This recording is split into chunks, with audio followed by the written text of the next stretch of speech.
obviously the housing, so they're watching that as well for us. But one of the things that they've done on their website that you guys might be interested in, mainly because it has to do with, they're updating the housing inventory. There's an Explorer on their website where you can go in and kind of see kind of what the forecast is or projections or what's based upon the information that's bubbled up from the various cities throughout the entire state on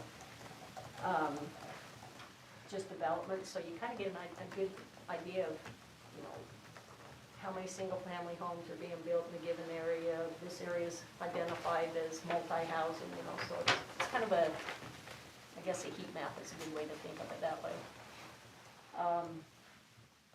Also, one of the things that you guys might be interested in is through the Wasatch Regional Front Council, there's the Active Transportation Council, and I know that they've been having their planning meetings going on, which Joellen, thank you for participating in that a lot. But what's really kind of interesting along those lines is Utah actually has nationwide, we're the largest population-based mountain bike riders for high school students.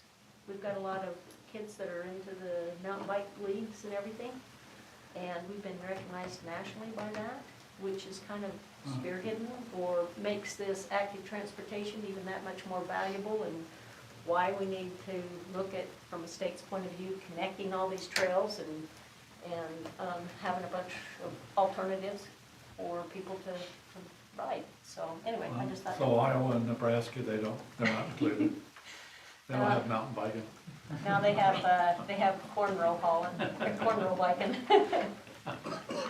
But anyway, that was interesting. And then FYI, because those of you that remember Tim Watkins when he was here, right? Well, he's now been hired by the Wasatch Front Regional Council as one of their planners.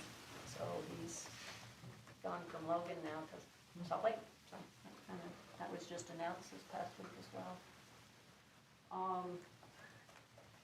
I know I mentioned to you guys the fact that I'm on the homelessness task force for the county.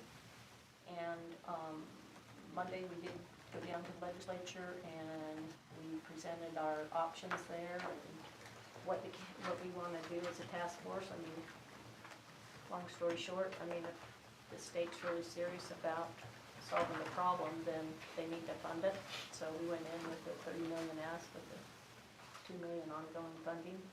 But obviously with this year, there's what, 1.1 billion in asks already, right? And so we'll find a little. They actually, the committee was very complimentary on our plan and how much we put into it, and the fact that we had good representation there. They said out of all of them, this one was probably the best prepared. But you know, we were very well prepared last year when we asked for our reflection pond too. So they're cool, I should say. So I don't know. We'll see where that goes. But anyway, I just want you to know that the county's working that pretty diligently. And that discussion with Sunset was that school. The school, yeah, to use the school up there. Well, actually, we didn't. So obviously with the legislature, that was last year's bill. What was it, HB 299? And so now there's a couple of different bills that are being presented this year as far as cleanup bills for that, or replacement bills. But the biggest hurdle there is the fact that they want you to have your exact plan and have everything identified by August of this year. And so from what I'm hearing, some of the changes to those is the fact that they want to extend that date so you don't have to. If you're going to go for the complete center, that you should be allowed more time rather than just a 6-month warming center for folks. So we'll see. I mean, it's kind of early in the session to say how that's going to land. But one of the biggest things coming out of 299 is the fact that there were some hidden clauses in that one, which was really going to benefit Utah County in closing down one of their facilities, much like how the prison was moved they were looking to move this facility because it's such valuable ground now, so, hopefully that one's gonna, I know there's a lot of people working it. Last thing I'll tell you about, and I'm not gonna let Tyson report on the chamber stuff since he's part of that, but part of Nuke, which is, you know, the Northern Utah chambers that get together and kind of present their bill tracker, more or less. The number one priority there, just so everybody knows, was the extension of the Davis Behavioral Health Housing Project that's on the Layton-Kaysville border. Primarily it's in Layton. That's the one that I shared with you, that email saying that you wanted me to They bought the sign land, off on it, didn't but they had bought the land, and apparently they've got a lot of momentum, a lot of funding in place already, so from what I'm hearing, I don't have facts on it, but what I'm hearing is they only have about another $8 million to go to be able to fund that project, so that's what they're going to legislature to ask for is that $8 million, and knowing that it's pretty much the number one priority for Nuke and the county is Is- pushing it. I is would that think over that by that's the- probably gonna go. I guess that's what I'm trying to say, just so y'all. Is that by the hospital? No, it's down here on, South Main. South Main, you know Right, where, Davis Behavioral Health. do you know where the Davis Behavior Health Building is now? Think Before you get to Dairy I think Queen? Dairy Queen, Dave. Dairy Queen. I know where it's at now. Okay, so they actually purchased that ground that's up against the freeway, so Oh, they're looking okay. to basically build a, how many units was it?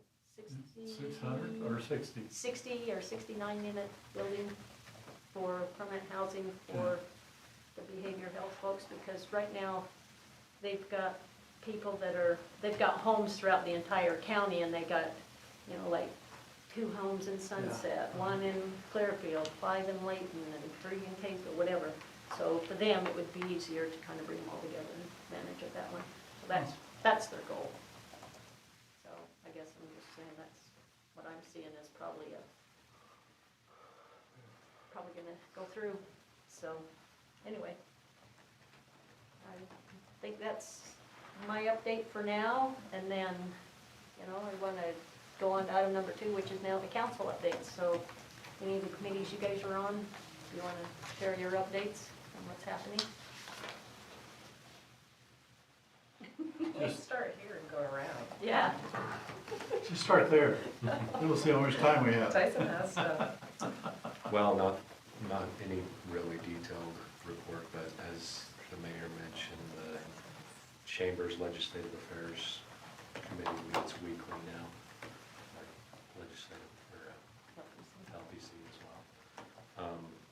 I was impressed though, we broke up in subcommittees today, and I don't know which one you went to, but it wasn't. On 3 of them, but I went to one. Anyway, one of the committees came back that we weren't on today, and came back opposing a couple housing bills, Mhm. which is helpful for the cities. Ray Ward's, is it 306, HB 306? Yes, I actually got that in. It's concerning, so, Yes. but it was helpful to hear that the chambers there to support us on some of those bills. There was the non-disclosure on SB 30 too. That they wanted to oppose. So it's early, their bill tracker's not very full yet, so still vetting bills and finding out what's moving forward. Just, we're gonna have some fun here in a couple of weeks when the town center comes in. So it was It was a good week. full a month ago or 2 months ago.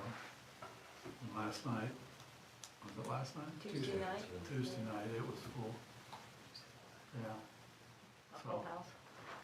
it's interesting. A lot of people don't understand, still don't understand what the meeting was for. I mean, you know, and so it's a town center, period.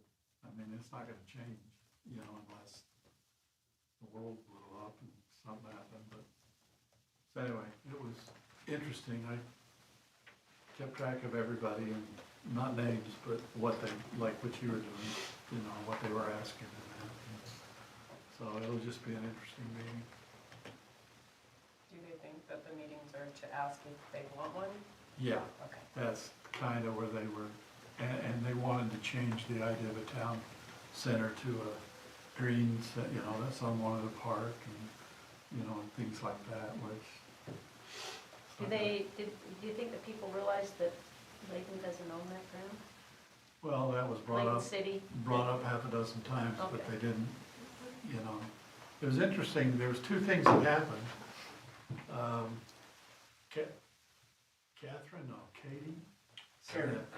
Karen, she got up and kind of laid some groundwork, and I thought that was really nice of her.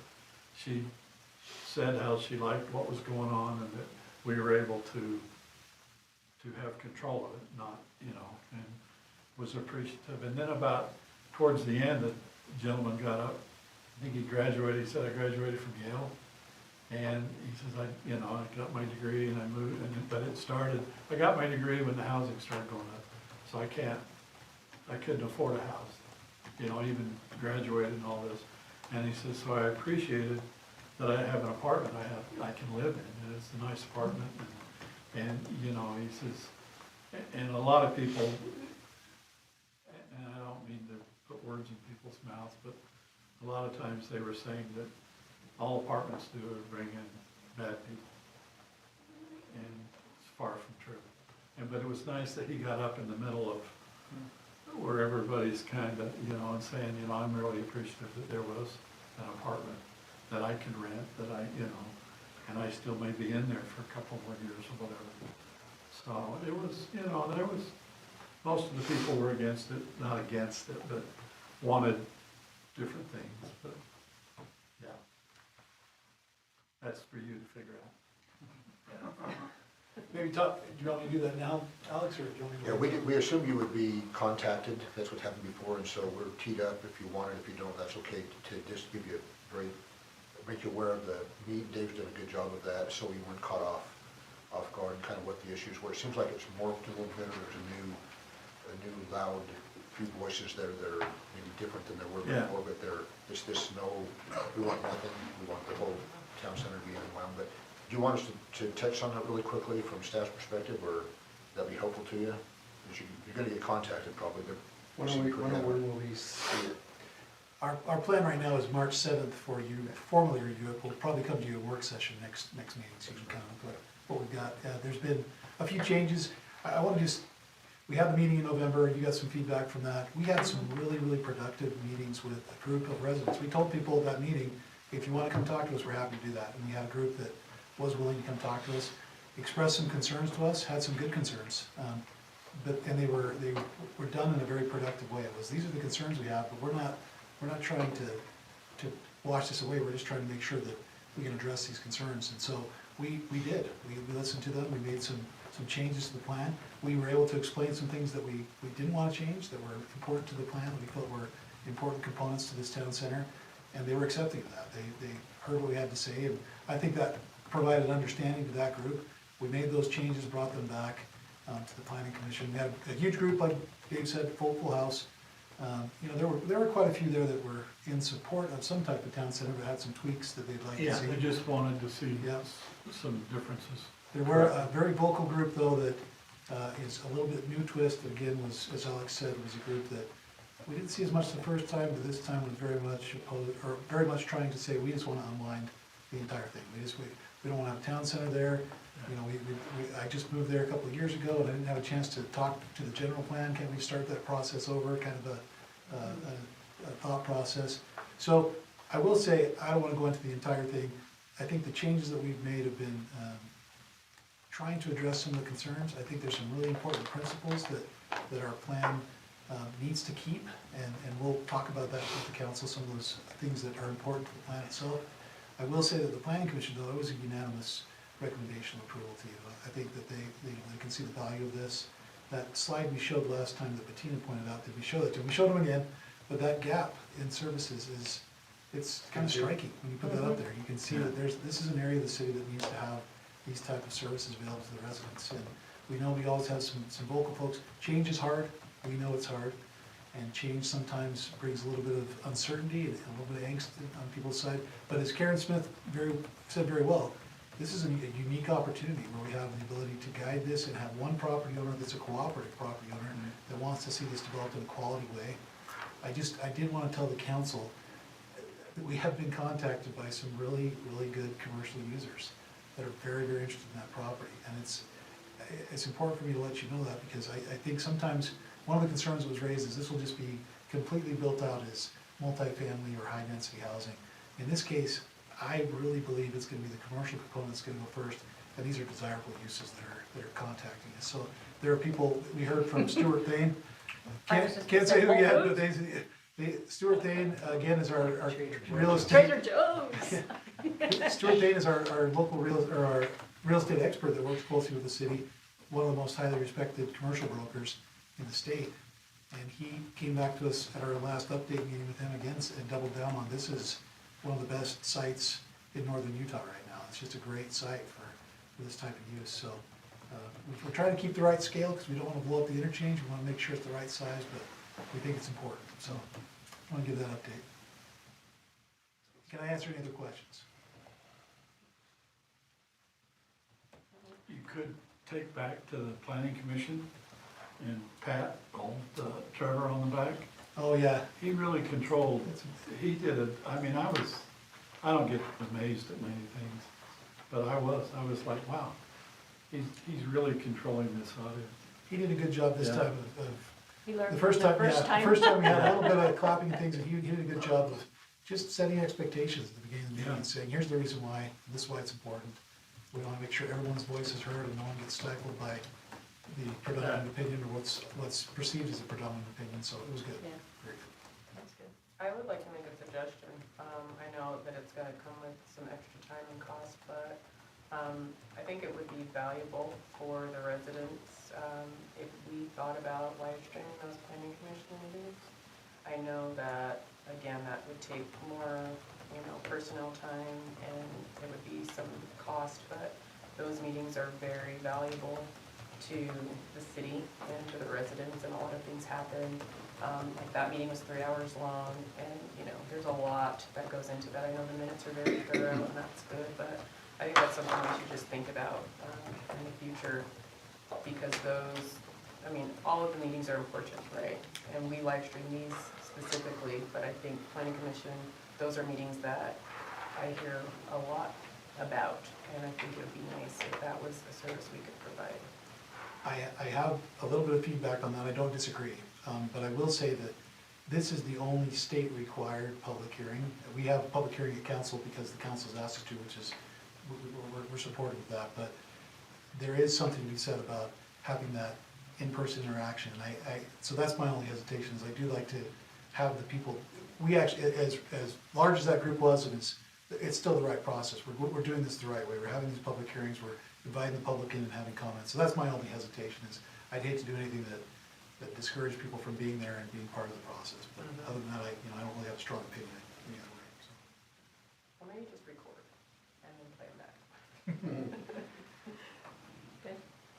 You're up. I'm Have up. any reports? Yeah, know I you do. I'm not gonna do all the LBC stuff because we have 2 other folks who've been visiting No, these you're meetings good, no, as well. no, you got But this. I do want to give a really good report from the Communities That Care. We had our kickoff meeting on Tuesday, and we had a really nice turnout. We were over at Intermountain Layton Hospital on the main level, and there were new folks there. There were also some folks who we re-engaged with, who hadn't been there for a while, but we had a nice little program just to helping people understand what we do, what the mission is, what the vision is, and how passionate we are about making sure that our young people, are substance-free and stay with us, present and alive. And so we had a really great turnout, and we're getting the work groups. We have the work groups set up now, but we're assigning those and allowing people to sign up for them. Thank you for your presentation from Parks and Rec. We had a lot of folks there, and so we're just really pleased with the turnout of that. And the work groups will be meeting probably monthly. The community board still meets on the second Monday of every month. We meet in person, but we also have Zoom. So if any of you want to Zoom in sometime and participate, you're more than welcome. But we're getting the ball rolling. We really need to get some more participation in our youth CTC and the councils and whatnot from the Northridge side. And so we're going to be doing some extra focus there because we have representation from all of the other schools. And we also had one of these South Weaver City Council members join this time, and she was really excited with some of the things that we were doing. And so Well, I think she's the assigned, correct. she's gonna be the assigned. Yeah, so from- she's gonna be on board, but there's one thing to be assigned, but then there's another thing to like see the vision and be passionate about it, and she was. And so after being there and seeing all of the things that we have already done and what we want to continue to do, that was like gold stars. So really excited about it, and I think things are going well. So thank you for your continued support. And then for LPC, I've been going up to the Capitol and bumping into Clint D, and having a lovely time. There are a lot of things going on. You already talked about the homelessness stuff, and that Ray Ward bill, the league is opposing as well. There is I think it was 298, HB 298 is one that we think is probably going to be the one that moves forward. There were some changes that were made, and the league, we really wanted to make sure that there was city representation on that homelessness committee. They did. That's the Clancy bill. Yeah, the bill is, they still want to remove, like, there were too many people, I guess. The committee had like 27 members to begin with. And so they wanted to make it a more efficient group, and I understand that. Our concern though was that they were removing a number of mayors from that board.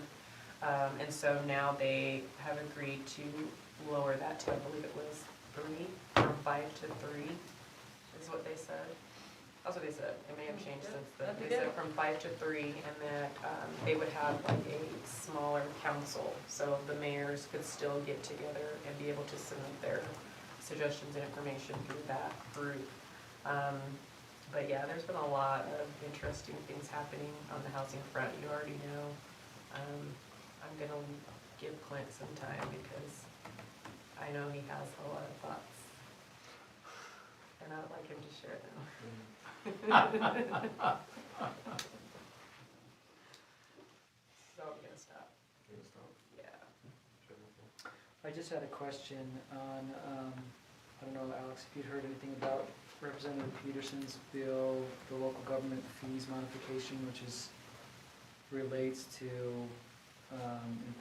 prohibits the city from imposing a fee on the general public for broadband or public safety service with exceptions. And not necessarily as connected to us, but I guess if Utopia, UIA have they reviewed that bill and whether that affects potential moving forward? The last I heard, and this was a few weeks ago from Roger, was that he did not think that would affect Utopia, but I haven't had any further discussions since then. But I know not to elaborate too much, but our understanding is, through Utopia, is that there are some cities, some consultants that have been trying to promote that kind of an approach, similar to what Utopia would considered at some time, years and years ago, that we decided to decline. That would involve, that was the financing mechanism that would be proposed with these cities. I don't know if it's a preemptive thing to try to cut that off, but our structure we didn't think was harmed the way it was written at that point in time. But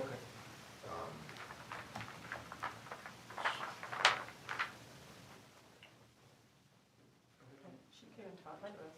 We didn't ask specifically about that, but she presented, and she was very well received because she comes at it from a city standpoint. And so she presented, and the questions to her were satisfactorily responded to. So I think overall we felt comfortable with what she was proposing. And she was, again, willing to answer any questions, so if you need to ask specifics about that, I think she's open to that. Thank you. I just have just a couple thoughts. The Ray Ward bill, I don't think it's even in a committee yet. They're still working on it, because trying to work with him. My concern is that they're even talking about it, because it takes lot land size. use authority away from the cities, city councils, the local land use authorities, and municipalities, and it's one of the one size misfits all, as the league likes to say, of having 8 units to an acre. And so the conversation's changed from, well, you're probably gonna have this, so where do you want it?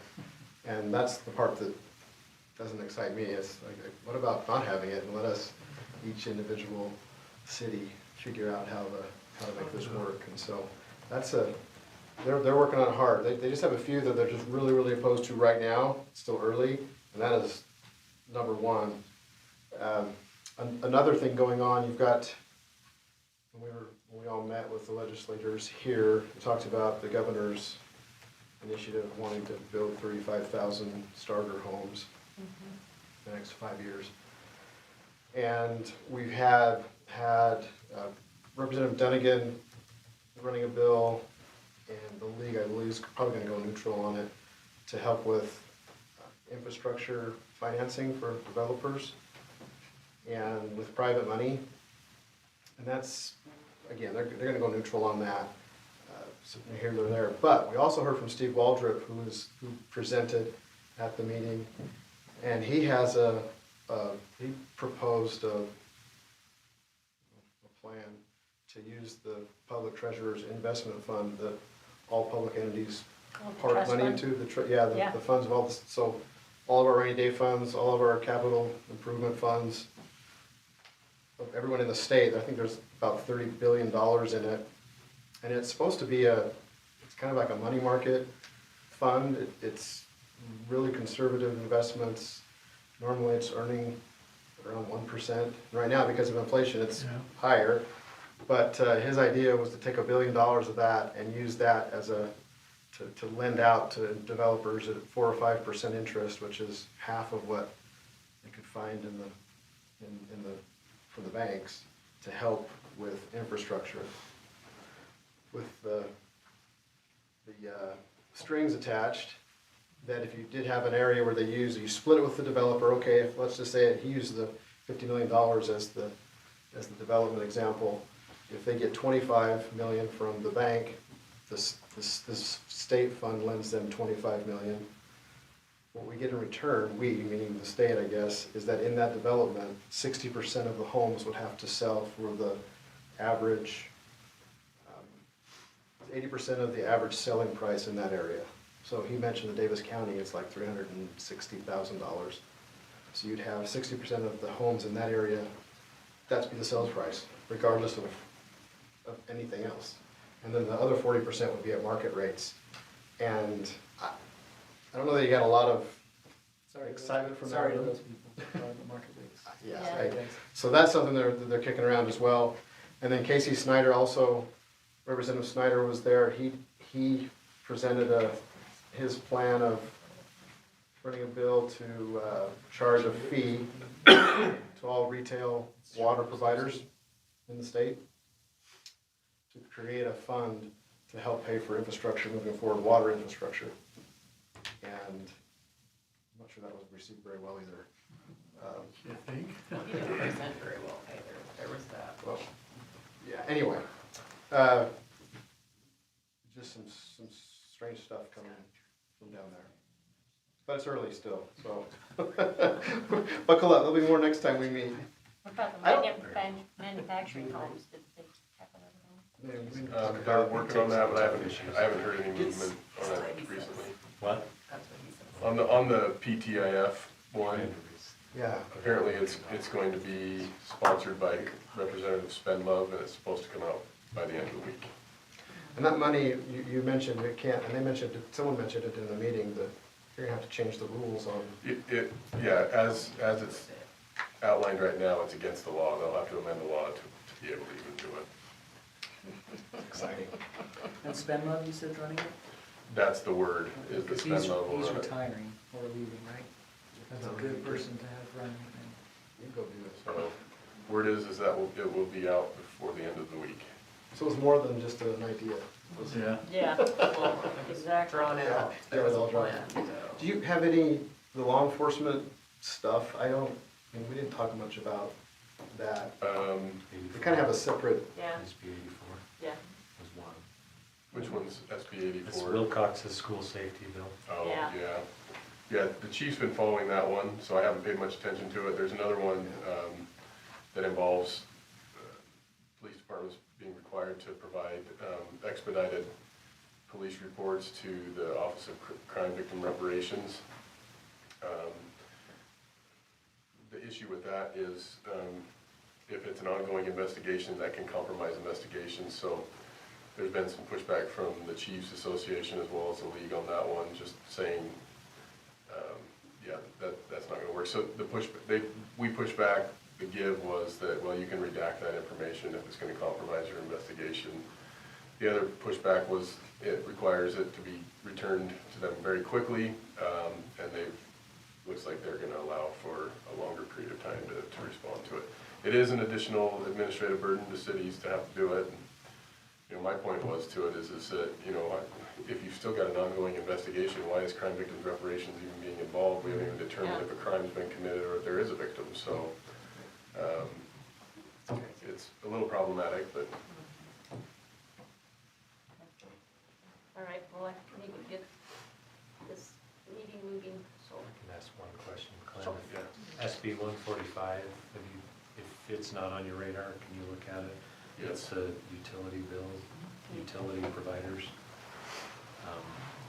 Maybe Steve Jackson look at it. I think it requires utility providers to create a notification service. Okay. Kind of revamping the blue stakes system.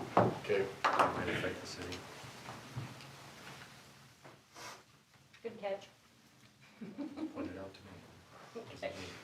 All right, Can I just say one that if any of you were to have interactions with Representative Lisenby, she's on the committee for it. There's one involving the Ombudsman's office. It's SB or HB 289, I think. Allowing, for, the shall and may. And it was proposed, this is Representative Birkeland.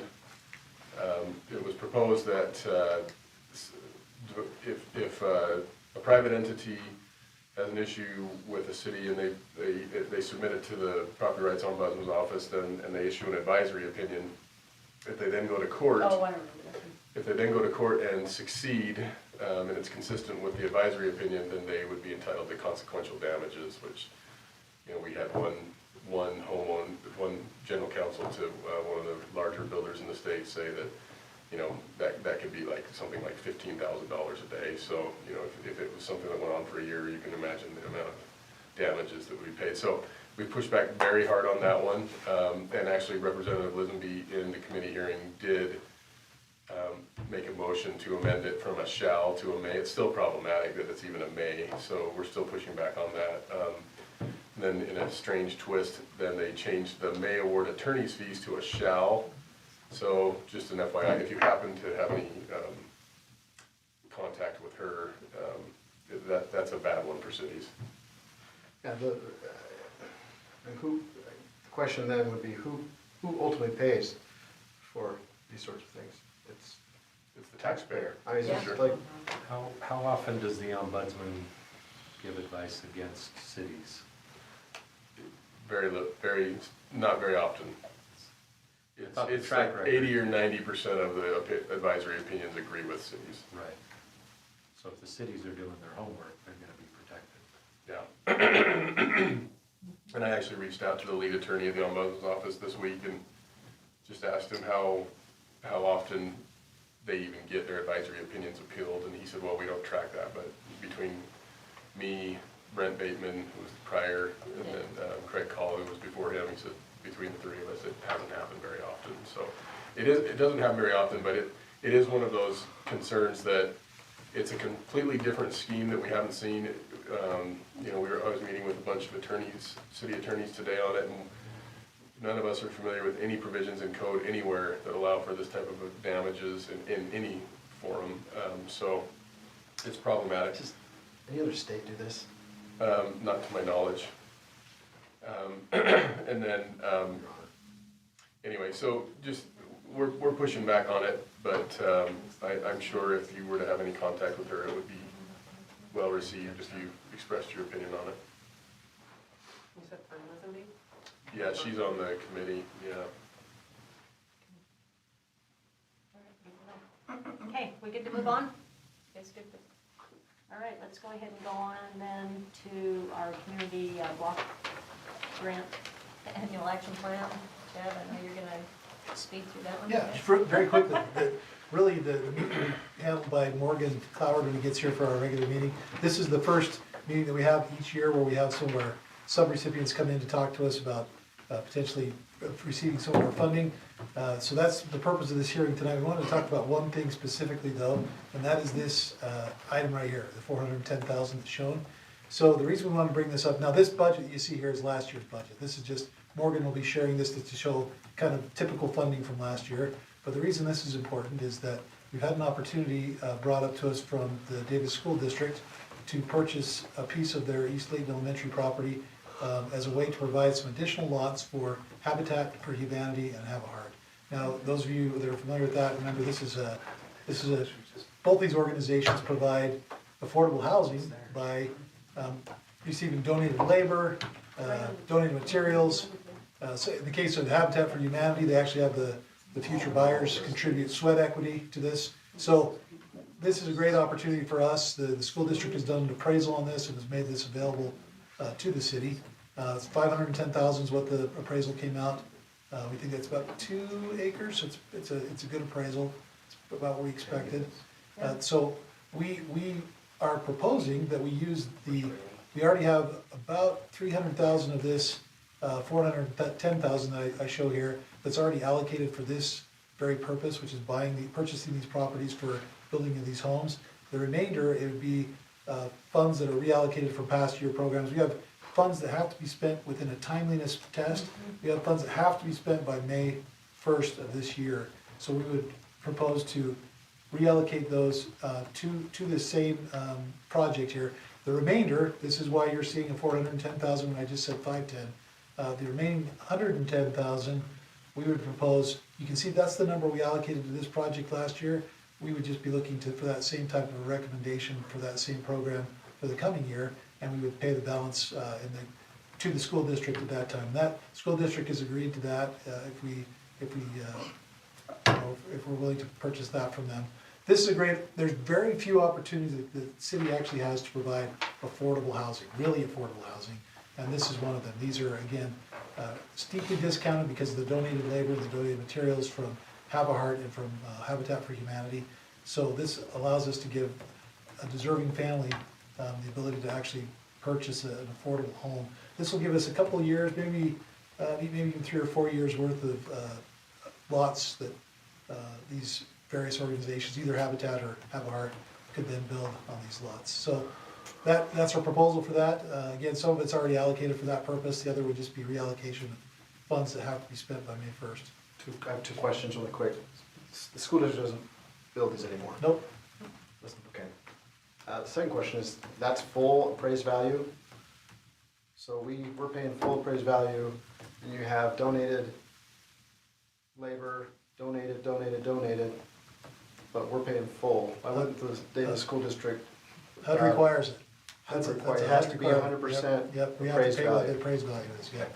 Yep, so that's a federal government requirement. Could Davis School District just donate it? Could be. Is that not in the, out of the kindness of their heart That's as well? Maybe a good question. Do they have a heart? We do with our donation to them. Is that a donation? That was I don't know, when we, for the teen center, We paid a lot. Paid. But it was, 300 grand. but it was lower. that's interesting. The district did reach out to It only works one way. us. It only works one way. That was through, that transaction was through a foundation.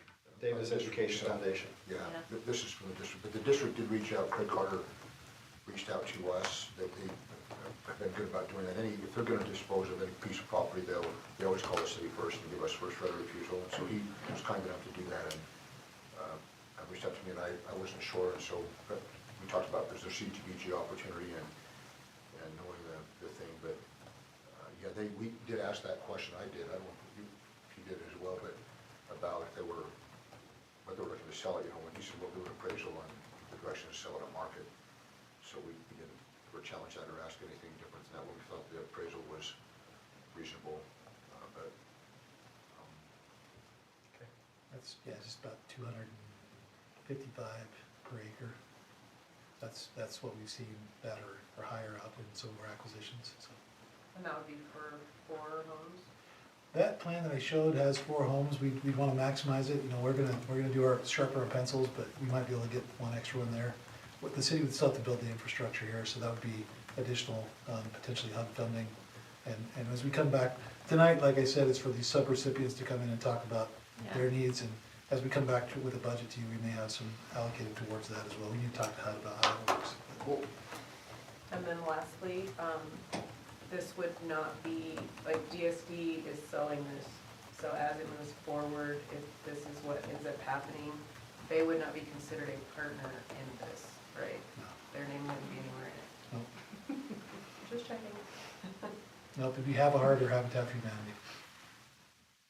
Which I have to say, it's been tougher and tougher to find lots, so this to me was just, a nice little icing on the cake for us, because I know we've been looking for a while. Still both very interested in this program. The Have a Heart program is the Northern Utah Realtors Association that sponsors that. So you have so many of those folks that, again, donate time and money to this, and this is a great program. If you've been to one of those key ceremonies, boy, it's hard not to shed a tear when you see those families and how grateful they are. So. From a policy standpoint, we've done these for quite a while. I'm just trying to acquaint myself with it. Is there an argument to be made that the funds could be utilized for more people in lieu of, having a fee for just a few? I mean, it's an amazing opportunity for these small group of people, but I guess my worry with these types of things is that it doesn't have the breadth to the community that I sometimes would maybe hope for. I'm just going back to this just for reference, but one of the challenges that we have with service type uses is that there's a cap on the public services. So we can't spend more than that 15% cap on public service type uses.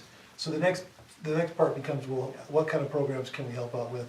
We've had not a lot of takers on our home buyer assistance right now because of the interest rates. So we're trying to find activities that we know that HUD, first of all, these are strings attached funds, right? So we have to try to find activities that we know HUD will support. HUD, the H in HUD stands for housing, right? So that's anything related to housing, they support pretty well. We don't have a lot of pushback on that, but so we think this is a good program. It could always be argued, are there other things we could do?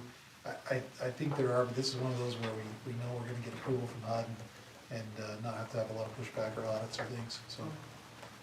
The only thing I would add for the future, and I wouldn't be me if I didn't say this, because I said it every year, but, I know you haven't had a lot of takers on the home buyer assistance, but if more money were in that and there were more opportunity for people to actually use it, then that could be something. So, I agree with Zach that offering this is huge and great, but we could serve more people if we put more money in the home buyer assistance and maybe allocated more to help with buy downs of, interest rates or, down payments that are larger than 10,000. Because if you had 10,000, that's still just 5 families. Yeah, so we have the ability right now to leverage county funding that's been I put was towards just this as gonna- well, so we can actually get close to 60,000 with that county funding, and we're still not getting takers. That's the issue that we're seeing, is just it's hard to find someone that's willing to pull the trigger with the interest rates that they are, so. Plus the But that state- being said, Plus the state, they can still apply for the state funding if it's a too. new home, that's Yeah, where it a gets new tricky, home. yeah. With Yeah. that critical home repair rehab, because I know that there's kind of, I know they've kind of formulated that people are kind of stuck, not stuck, I guess it's stuck. They aren't, the home buying is the lowest since like 1993 or something like that, because people can't move because of interest rates.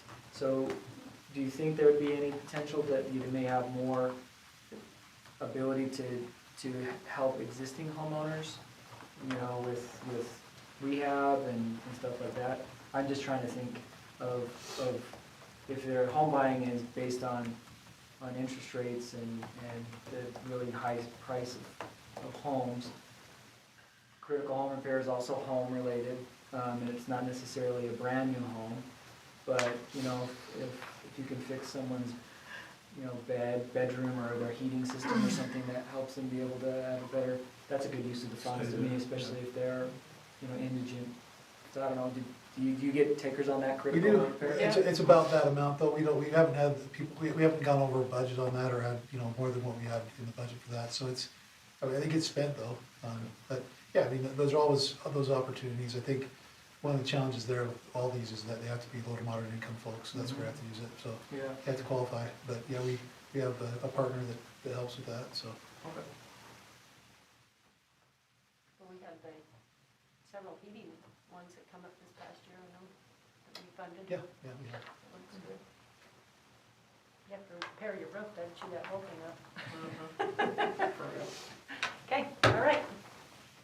Thank you, Chad.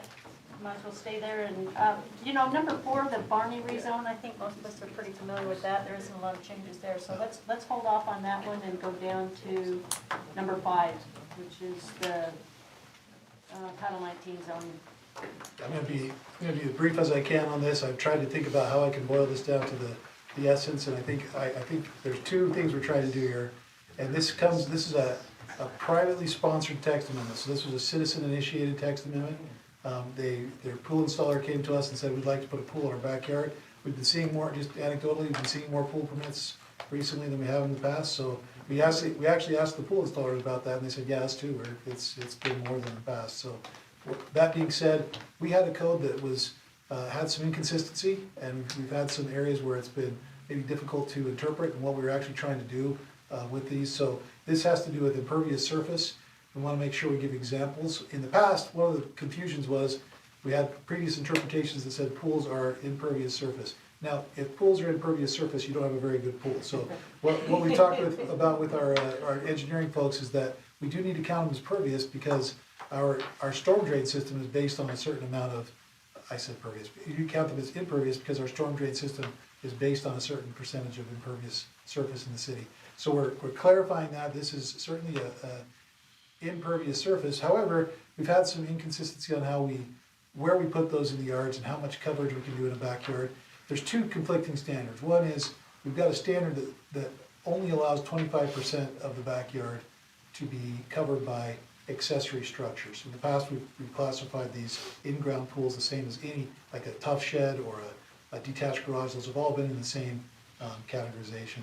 And then we have a maximum standard for coverage for the lot, and that's really where our storm drain system is based on. It's based on that maximum coverage, not on a rear yard coverage, but it says that if lots have you know, a certain amount of impervious coverage, that's 60% on a lot right there, that's not changing, that we can go up to that point and still have plenty of capacity in our storm drain system.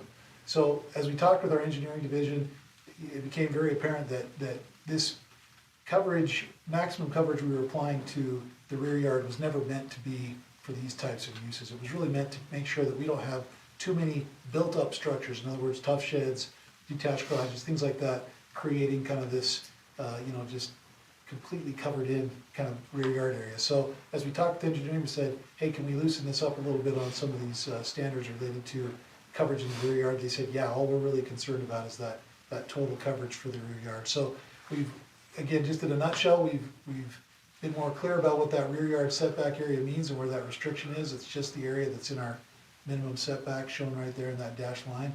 You might have someone whose house actually has a little extra room there. We're not gonna ding them for any of that extra room. They just, that coverage standard just applies to that piece. And again, that's for accessory structures. We've clarified that pools, as long as they're not built up, are not subject to that same standard, and they're just subject to that new 50% total coverage for our front and rear yard areas. So that has been what we found as we've done some test cases with the pools that will come in, that we have very few that can't be built if we interpreted that in that way. So this is, again, sometimes we have residents come to us and say, hey, you know, is there a way we can relook at this? We try to do that every time. Sometimes the answer is no, we really think this needs to be the way it is. In this case, we said, no, actually, we think as talking to engineering, we can loosen this up a little bit.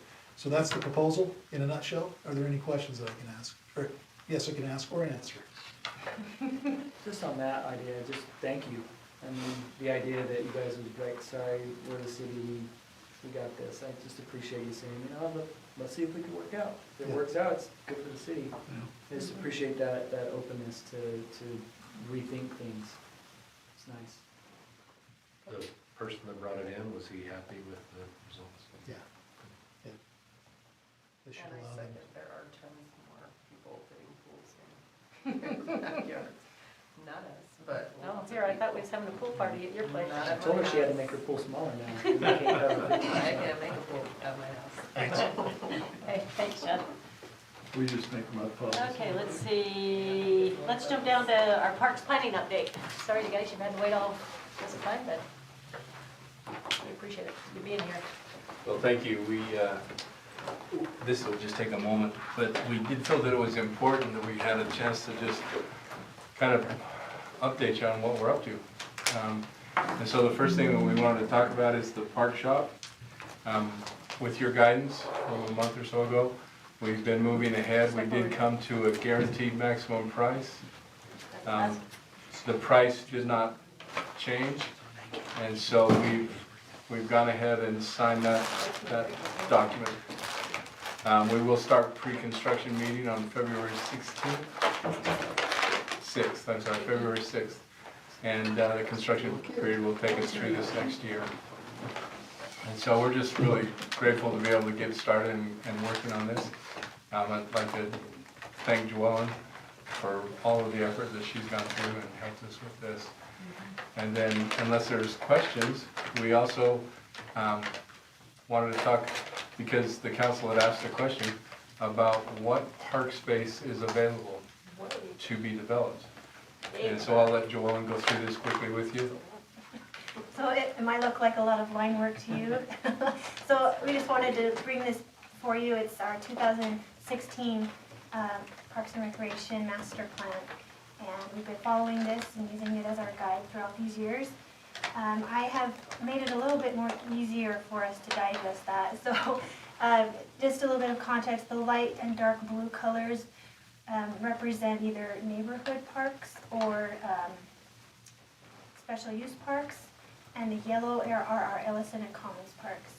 And then the gray ones that you see, that's just some exterior parks that are outside of city limits, but also their service area covers into our city. When I say service area, that means that within either a mile or a 3/4 mile radius, you're able to get to that park. And so the question is what park sites remain? We have WSU Park, Snow Canyon Park, Layton Park, and Case Creek Estates Park. Those are all neighborhood parks. It's very similar to the one that we just did recently at Harmony Place Park, those type of amenities. And then the other two that are larger, we call them community parks that have a 1 mile radius, are East Ellison Park, which is just extending east of Cold Creek Way, and then have the Power Corridor Park. And then we do have one special use park, is the East Ridge Nature Park, and you may be familiar with that development. It's been occurring for a number of years now. So those are the ones that are remaining that we have. And are there any questions that you might like us to address? And All abilities, are we gonna identify any additional, or anything kind of one out? we have been looking, we've always tried to accommodate those uses in Right. our parks. But it is on our radar, and we are looking at that for a future playground, so that will be coming towards you. Again, we just are very grateful for this council and previous councils' help and direction on this, and with our city manager's help, we've been able to bank these big pieces of property back when it was affordable. And so we are in a very strong place for our residents, and very thankful for that. So, Would you guys speak just briefly to the the process that you use with putting in the new parks, because I know on this map, we don't have like a timeline, but that's something that residents always ask about. As you know, all of the emails we got before about Case Creek Estates Park, but people know a park is planned, but there's no idea necessarily of when. So if you could just speak briefly to that, just so that people watching can understand that. Yeah, we'd be glad to. Our parks are built with park impact fees. And so as new members of our community move in, they pay a small amount of money to that park impact fee. And as that builds, we continue to keep monitoring that. And when that fund reaches a point that we can take advantage of it, then we would come to you and let you know that we're prepared to do that. We do have a time frame on those funds, and so I believe it's 6 years that it can sit in there. And we try to be very opportunistic. So the reason the last park was built is because we had a willing developer who was willing to put forth his money to help us accomplish that park. And so that made it a very easy decision to move forward with that one. But we would also take into consideration things like the opportunity to gain property in the gap area, which is number 6 there. Again, if we had to look at the choice, at least for myself, if we had to look at the choice of acquiring property or building a new park, because of the way we've seen property values go, we would look very strongly at acquiring property first. But these parks, you know, this is what we do. We love to build parks, but we do have to wait until those funds are available. Thank you. Okay, any other questions? Thank you. Okay, thanks for the update, and keep up the good work, you guys. You're welcome. Okay, we really do you need to say anything about Barney's property that's different from before? I don't, Mayor, if I could have just a minute for one more quick, just update on NRDA, is that okay? I'll just do that real quick. Sure. Just really quick for the benefit of the council, And this is in case you might get queries or questions about us, we're just trying to give you a heads up. So the next step, we've received the interlocal agreement from the Davis School District related to our extension of the EDA, which is very exciting news. So the next step is actually our step, which is to bring it before the EDA board for adoption of that revised budget. The state requires some very specific language in our notice that we have to send out to people within that EDA area. The notice only goes to people within the EDA area. We do have, because of some previous land use decisions, we do have some residential within that EDA area. So there will about 150 units of residential within there that will get a notice. Because of that language, it doesn't say that the taxes will go up, but if you don't read it very, very clearly, it can be confusing to someone receiving that notice. We have very clearly in our notice that no one's taxes will increase because of this action, but that you still may receive some calls. That notice will go out next week, so as soon as next week, you could have some phone calls. We require a 30-day notice, and then it'll come before the council acting as the EDA for adoption. So just wanted to give you that heads up in case you get calls. No taxes are being increased on those residents as a result of this. Typically, you just have commercial in there, Good luck. since you're not affecting residents. We'll handle everything all around. The language dictated by the state is so, Ambiguous. it creates confusion and allows people, if you're not familiar with that, to not understand that they're taxes. So we have the ability to put in additional clarifying language. We can't change their language, and so hopefully people won't, but just given the way sometimes those things have to be written, people could easily misconstrue it if they don't have a background in that at all. So we just want to give you a heads up to say, get the calls, this is what it's about, and then of course we'll respond, take the calls that they have and try to explain as we go through to make sure everybody understands that very positive thing. Very, very excited about that, and that the school district has finished their part, and we're able to move forward. Is there anything else? No. Well, let me just, without saying, just very quickly, on this same project, up in this area, we're aware of that project. There continues to be, over and above even what we have talked about before, very strong demand, demonstrations of demand, trying to acquire other properties in the area for similar uses. And it's really, really tremendous momentum, if that makes sense. Well beyond the footprint that we own and control, but in that same area to bring similar uses, similar companies to that area. So it's really, really positive. That's good. Okay. Well, if there's nothing else, then let's, I'll look for a motion to, go into a closed door session to discuss blah, blah, blah, blah, blah, blah, blah, You blah. can just say as noted in. As noted, yeah, I was gonna say, this thing's getting longer and longer, so. Anyway, I move that we enter a closed session as printed on the agenda. thank you. Second? Second, okay.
this year.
I'd like to welcome everyone out to our Layton City Council meeting this evening. It's February 1st at a start time of 7:11. I appreciate your patience. It seems like we end up with a lot of information that we have to go over in our work meetings, and unfortunately it kind of pushes us behind. So again, thank you very much for your patience. As customary, we like to start all of our meetings with a pledge and a prayer, and we have a council member. We take turns up here. So it's a new month, so I'm going to turn the time over to Council Member Clint Morris. Thank you, Madam Mayor. I'm going to begin with an invocation, and then after I'll ask you to stand for the national anthem. Or excuse me, Pledge of Allegiance. You can sing the national anthem if you'd like. Dave could sing the national anthem if he'd like. And then we'll do no, we won't do that. We'll just do a pledge. We'll have a prayer and then a pledge. Yeah. Our Father in heaven, we are grateful this evening to be gathered as citizens of this great city, in this great nation, and we're grateful for the freedoms that we enjoy and for those that help to protect them. We're grateful this evening as well for the employees of Layton City, for our first responders, our public works employees, and all who work so diligently to help operate this city and to serve us, the residents. We are grateful for them. We ask that thy spirit be with us this evening.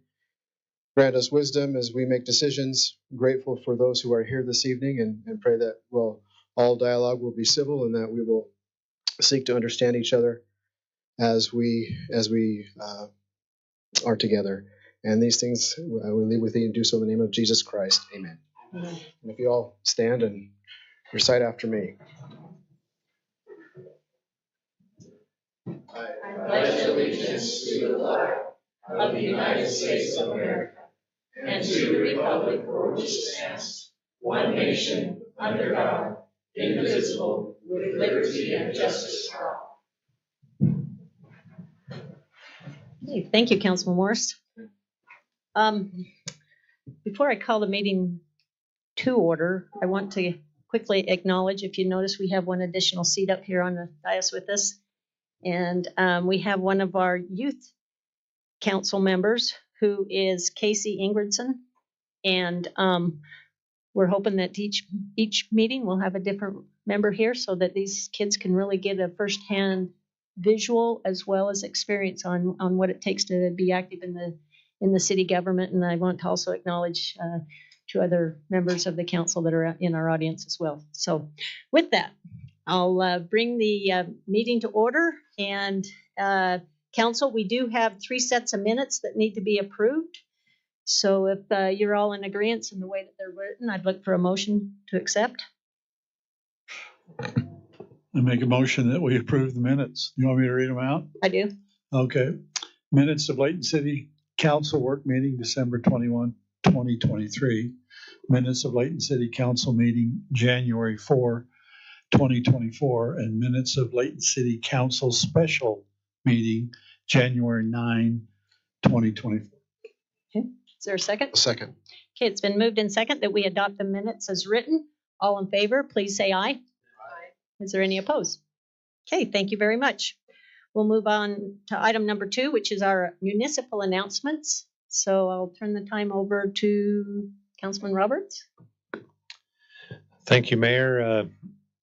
Some family recreation opportunities coming up a week from tomorrow. First of all, will be the Valentine's Dance, good fun family activity at the Central Davis Junior High Gymnasium. It'll be 6:30 to 8:30 p.m. again, February 9th. Live music from a local band, dancing and refreshments. So bring the family out. And it's a ways out, but one of the more popular events in the city, family night at the library, will be March 22nd.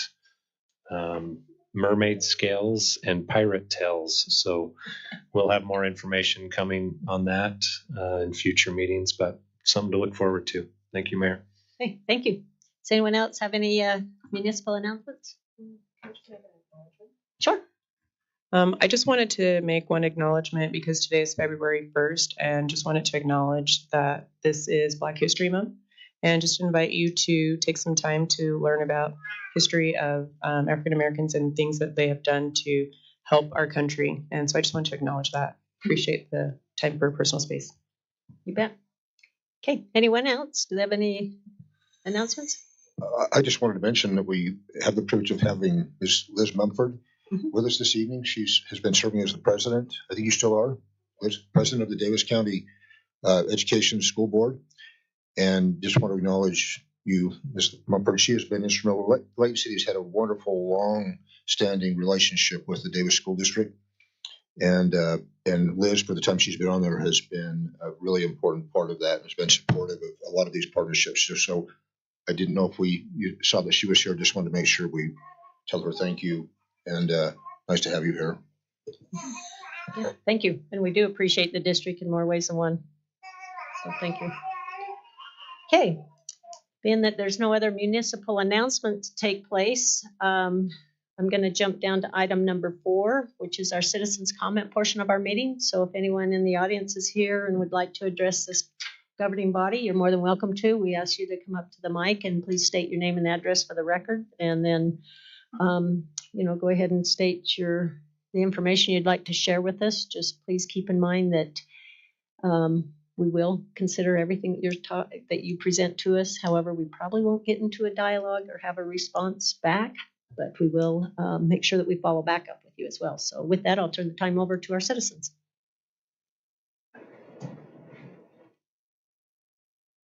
My name is Laura Moore. I live at 283 Glen Avenue in Layton, obviously.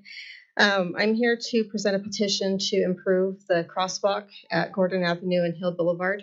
I'm sure some of you have seen it. I've been posting about it on the the original Citizens Facebook page. Our concern is that while you have a crossing guard there for when the school kids are going in the morning and afternoon, when it's bright daylight, it's awesome because people are still going very fast there.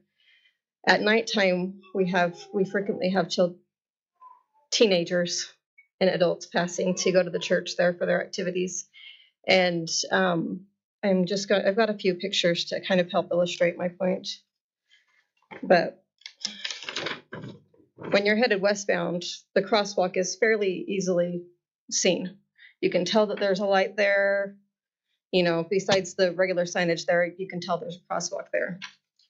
However, when you're going eastbound, you can almost not see that little dot is the light. It pretty much only illuminates the middle of the road. And if you get to looking close, there is a car there.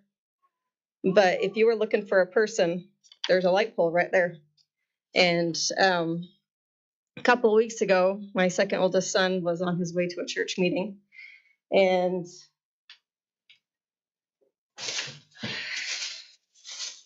was on a skateboard, being a kid. And he was wearing dark clothes, which I realize is not the best for walking around at night. But this is what's left of his skateboard because he managed to jump off of it and not get hit. Obviously, a bit traumatizing to get that call. Luckily, he was very nice and said, "Mom, I'm fine," but this is what happened. I'm just looking to be proactive about this. We have, I think I read that we are projected to grow by about 32,000 more people by the next 25 years. And with the mandate we've got on building more houses, they're going to be going up. I can see on the agenda we've got some rezoning going on for that same reason. We need to be proactive about this. We need better lighting, at least so that people can tell. There already is infrastructure there. All we need to do is add a button so we can activate those lights when people are crossing later at night. It shouldn't be that difficult. Over the last couple weeks, I have been horribly busy, but I've still managed to get nearly 150 signatures. Most of them are registered voters here in Layton. You will notice I've got a couple of my kids that are very young who decided to add theirs as well because they wanted to join in. But nearly everybody I've talked to has been like, yes, this is something that needs to happen because either they've had close calls themselves or they've been the ones driving by and they're like, wait, there was a crosswalk there. I struggle with it, and I've lived here for nearly 15 years. And so I just would really like there to be some movement on this within the next couple of years before we do have a problem. I mean, in the last 10 years, we've had several kids hit in different crosswalks throughout the city. So this is not singular to this one crosswalk. It's something that needs to be addressed citywide, especially with the school crosswalks. Just one person at a time, sorry. But that was it. What, I got Gordon Ave, but I didn't get the rest. Oh, Hill Boulevard. Hillville. Yes. So There's two crosswalks on Gordon that are school crosswalks. The one is by King Elementary and the other is by the church right there on Hill. okay. I really appreciate your presentation and you guys bringing this back. I know we heard it one other time, but this really hits home. And I want you to know that we have done some research since the first time, which was only about, 4 weeks ago. But I want to turn the time over to our city manager so that he can kind of explain where we're at now and why you need to understand the position we're in. But I will tell you this, I think you'll have our commitment that we'll figure out a solution. Okay. Mr. Jensen? Yes, thank you, Madam Mayor. So just a little bit of context. The city is aware of this issue and has been for a period of time. The challenge is to find the right tool to address the problem. Many people are not aware, which you shouldn't be aware necessarily, that the installation of any kind of a traffic control device is done or through what's called a warrant process. Yeah. And a warrant, from setting speed limits to stop signs to four-way stops to two-way stops to yields, et cetera, all of those are dictated by their national standards that are developed that make sure that they're put in the right way and in the right places to solve the right kind of problems. So in this case, as you well pointed out, we've historically had a school crossing there with a going to school and from school. We have a crossing guard that helps facilitate that. A school crossing by state law also includes appropriately the ability to do a reduced speed zone. So when you come into that school zone, you have to go down to 20 or you're going to get a big ticket, right? Yep. There are other devices, and the total focus of that, it's not a pedestrian crossing, it's a school crossing. Young people don't understand that, nor should they, right? Even adults don't. So the fact there's a crossing there doesn't suggest that it's a safe place to cross on your own as an individual in the evening.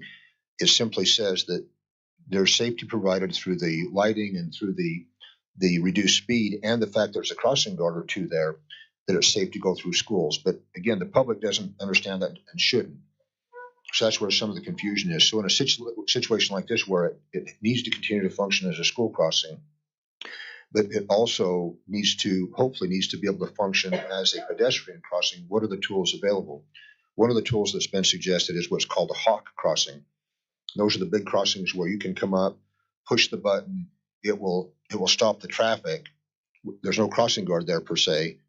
One of the challenges with that is it doesn't allow a hawk crossing for standards, doesn't allow you to have a reduced speed.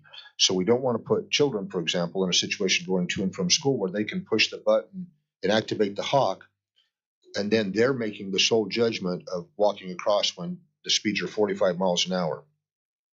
And then there's those are kind of the two extremes, and then there's some other hybrids. So what we have been doing, and we continue to do with your good involvement, being aware of that, is we're trying to reach out and to identify all of the possible tools that can address this issue where we think it's a hybrid situation where we need to try to facilitate, obviously, the school crossing, but also maybe additional crossings. So some of that will involve doing counts of how many people, because there's thresholds on how many people have to be using it, or it's not recommended.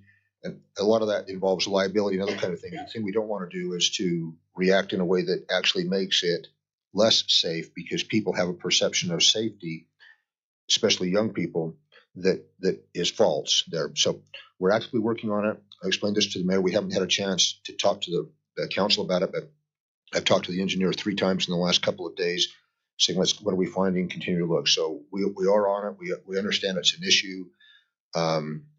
There's more people growing, the speeds are up, but so we're with you in that, but it'll take us a while to come up with the right solution. Then of course we'll present it to the council and and then work to put it in. So I hope that helps. Yes, I understand that there is definitely some footwork that needs to go into it.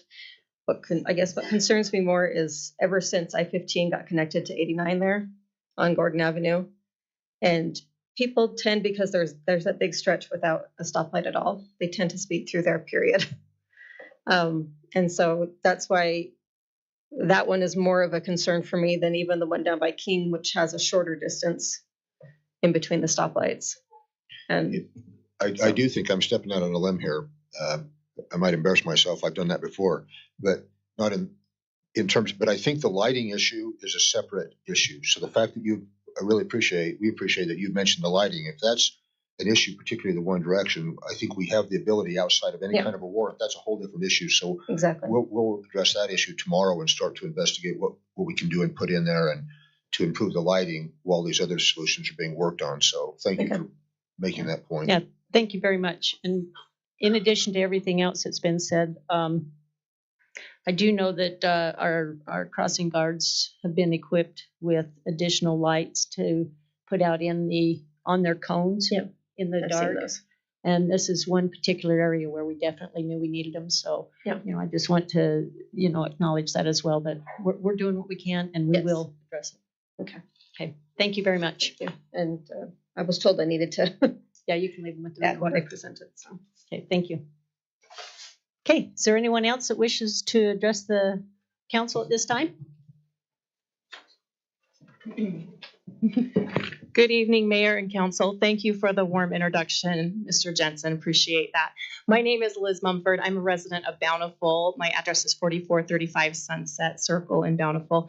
And I appreciate the opportunity. I just wanted to introduce myself this evening so that the whole council could know I'm a Republican candidate for the county commission, and I've worked with Mayor Petro on a number of different items, but I wanted to be able to meet you and understand some of the things that your city's working with as I attend a council meeting with you. As a candidate, there's some things that are really important to me, and one of those is collaboration between cities. I think we have such a strong foundation in COG, and we can extend that even further as we have positive relationships in the county. So that's important. I know there's a lot of cross-jurisdictional issues that cities and county are working on, and I'm very strongly interested in housing, public safety, and economic development. And so I'd love to talk to any of you sometime about those issues, but I think as we work on economic development, that benefits all of our residents as we get more jobs here and build our tax base and support the Air Force Base that's so important to our community. So Mayor Petro knows that while I've served on the Board of Education, I've been a really big advocate. We've worked on tax increment financing and CRAs and interlocal agreements because we really value Layton City. It's been such a great partner for us, and I hope to continue to do that on the commission. So thank you for your time, and please reach out, and I'll share my contact info with each of you at a later time. Thank you. Thank you, Liz. It was nice to see you here tonight. Okay, anyone else?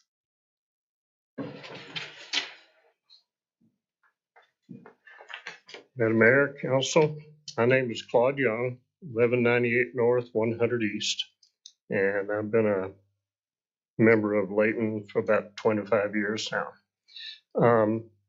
I've seen a lot of things rise and go, but recently what my interest is about 2 weeks ago, there was an article in the media concerning a decision that the council made to ignore a $500,000 study that you just had performed concerning noise and occupation. And what concerned me was not the $500,000 that you spent for a study, but the fact that it was ignored by the media. It's what the media is reporting, and moved on with whatever decisions that you were making about it. So was the contract for the study fault that it would not give you the answer that you're looking for, or did it not meet the agenda? Do you want to speak to this, or you want me to? Yes, I was talking to Clint. It's the compatible use. Compatible use. Yeah. Yeah. Yeah. Yeah. In a nutshell, the representations. I'll just be transparent. Obviously the representations that were made in the media are not accurate. There's Layton City every city in the county, in Davis County and some cities in Weber County, were involved in petitioning the federal government in conjunction with Hill Air Force Base to undertake a study that would address compatibility issues around the base. One of those cities, one of those entities, had to be the host entity to work with the consultants to make the payments, et cetera, et cetera. And so Layton was asked if we would be willing to do that on behalf of everybody else. And we agreed to do that as part of the partnership that's been talked about. It wasn't Layton City's study. We didn't author it. We didn't, hire it to be done, other than we participated in it. So it's been viewed as if this was a Layton City study, and then Layton's not doing anything about it. That's not accurate at all. So out of that study, there were a series of recommendations that came from a variety of sources, some from citizens, some from communities, some from Hill Air Force Base, et cetera. And they addressed potential ways to improve compatibility in a variety of areas. There's hundreds of ideas that came out of that. None of it is mandatory. They're all suggestions that can be applied as they fit. So Layton City continues to be an active participant in that. In fact, we had a discussion today with some residents on this very issue, and some internal discussions with staff about what are the pieces that Layton controls out of that study, and what's our status in working through those. So there has been a group of very interested, passionate citizens, which we appreciate, in the community, who've had some strong views about noise, which we understand, and we have engaged with them and dialogued with them. But the narrative that the city has this study and now we don't like the results, and so we're not following it, is just simply inaccurate. It's a matter of process and prioritization. Some of those issues the city has control and influence over.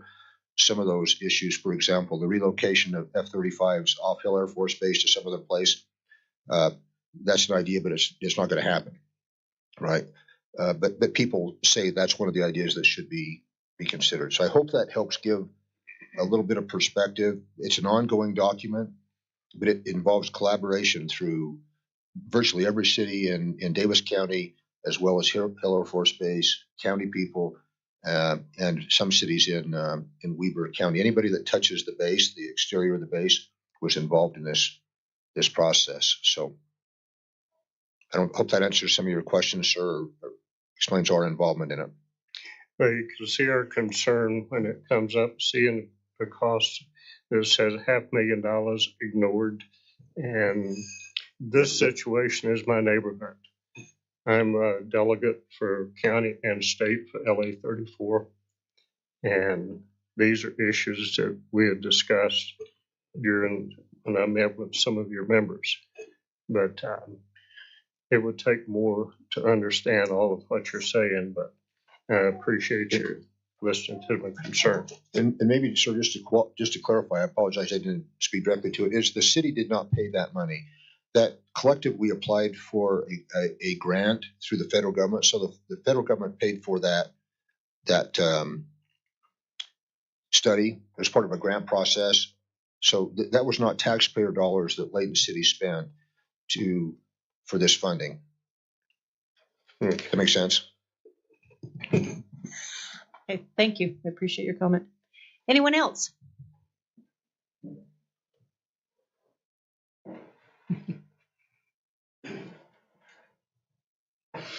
My name is Rachel Black. I live on 1663 North, 2800 East.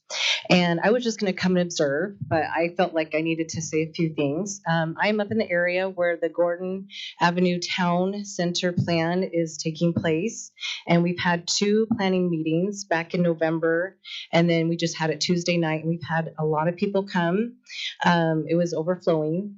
And we have a lot of concerned residents, myself also, with this plan. And we're just very concerned with the high density and the traffic. The Gordon Avenue itself is only a 2-lane exit. And they're expecting like a grocery store and businesses 3-story apartments, townhomes, and we're just very concerned living out there. It's going to change the whole area out there. A lot of residents are very concerned, do not want to do this. They want to do a petition, but I've also learned too that UDOT owns the land, and we probably don't have a whole lot of say, but if there is anything that Layton City can do about it, we would love to keep it the way it is, to do a park, keep it green, the views, the starry skies. It's a very beautiful place up there. A lot of people are concerned that it's going to change it quite a bit up there. I know Layton is growing, and we do want to help with that, but we want to keep Layton great. And a lot of people up on the east part of Layton are very concerned about this town center, because originally the plans for it many years ago looked a lot different from what it is now. It looked more quaint and small and just a little city center, where now it's mostly parking lot, grocery store, 3-story, and it's just not something desirable up there. And we're just, as East Layton residents, we're very concerned about this plan. So if we have any, if you know very much that I can bring back to the group, we're going to have a meeting on Saturday just to discuss more, but there are a lot of people that are very frustrated with this plan from UDOT, possibly a one developer. And if I can give information to my group, or if you have anything, just so we can be on the same page. Okay. All right. That's good to know. I know you left us your name and address. You might want to just slip your phone number over to our attorney right there. And just to maybe clarify more things with us, I don't know if we know enough, because we had I don't know if you heard, we had a 3-hour meeting on Tuesday. It was a very long, and lots of minutes, a lot of concerns. And we feel after all it was said and done, we love the planning commission, but it just, they gave 3 options, and it was like, no, just bag the whole plan, or let's proceed and do different, and then yes, let's just go ahead with it. And they went with just unanimously yes, without all of our considerations for 3 hours of complaints.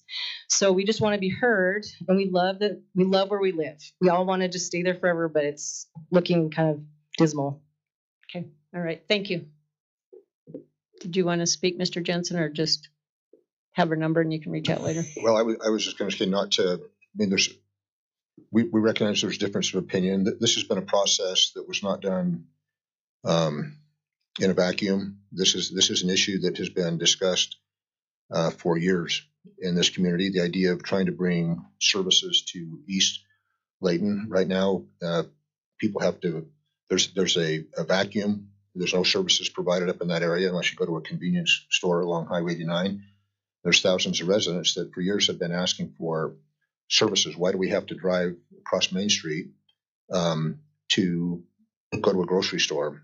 Those kind of things. So the city has listened to that, and there is a balance. Everybody has an opinion, and that's good. That's what should be respected. But this is not a surprise. It's been a process. The city spent a lot of time facilitating discussion with UDOT, which actually is a very unique relationship that gives. But we're 2 government entities on it. We have the ability to control it, as opposed to normally what would happen is that UDOT would auction that property off to the highest bidder, which would be a developer, and then the developer would come in and do whatever they could that the zoning allowed. The approach we're trying to take is a very methodical, planned approach, a very stable, predictable approach that the council, obviously the mayor and council will have a say in, and the public could give comments to as those come through the processes.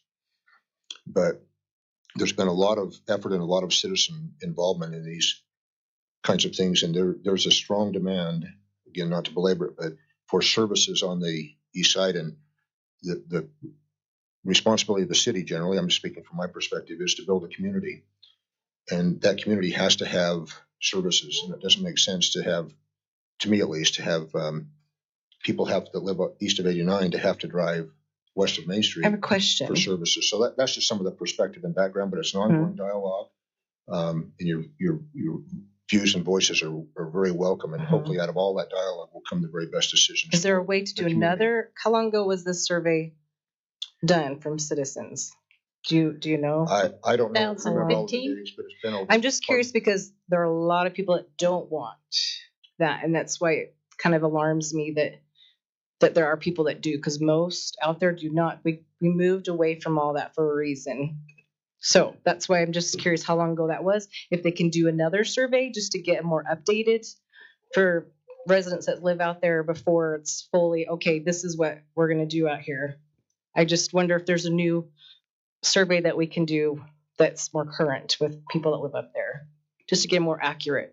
Because from my perspective, and there's a lot that are not wanting that. So, Madam Mayor, is it okay if I just say something really quickly? We'd be happy, more than happy as staff, to visit with you. We'll be in the office tomorrow. I'll be happy to talk with you about the process. We went through that on Tuesday in quite a bit of detail, the process that we went through to come up with the town center. We're happy to go through that with you again in detail so you can see the timing. It was a multi-year process. The general plan itself was adopted in 2019, to answer your questions. That was when that plan was adopted, just about, I guess we're coming up on 5 years now, September of 19. So that's just to answer your timing question, but I'd be happy to give you my contact information. I'd be happy to talk with you tomorrow if that would be helpful. so just, is there any way, thank you. Is there any way that the city can be a part of this more? Like, not just the planning, but to maybe come up with another solution than just a city center? That's what I'm asking. If there's another, I no would other. invite you to come in and sit down with them and have that discussion. Okay. Okay, thank Great. you. Thank you. Okay, is there anyone else that wishes to speak within our citizens' comment? If not, I'll go ahead and move on our agenda items. Okay, seeing that there's none, I want to go ahead and go down to, we do not have any consent items tonight, just so you know, so we're going to jump down to our public hearing portion of our meeting. And we do have 3 items here.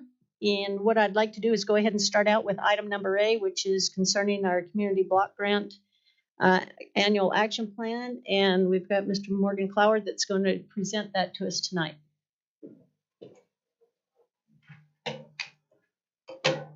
Thank you, Mayor, Council. The Layton City Community Development Block Grant Annual Action Plan for program year 2024-2025 is underway. This is our first public hearing to solicit comments from the public and obviously from the council, those who are interested.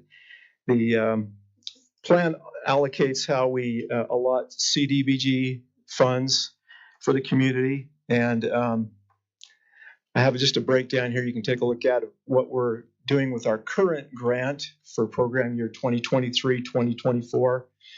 We have special economic development activities, home buyer assistance, that's our down payment assistance program.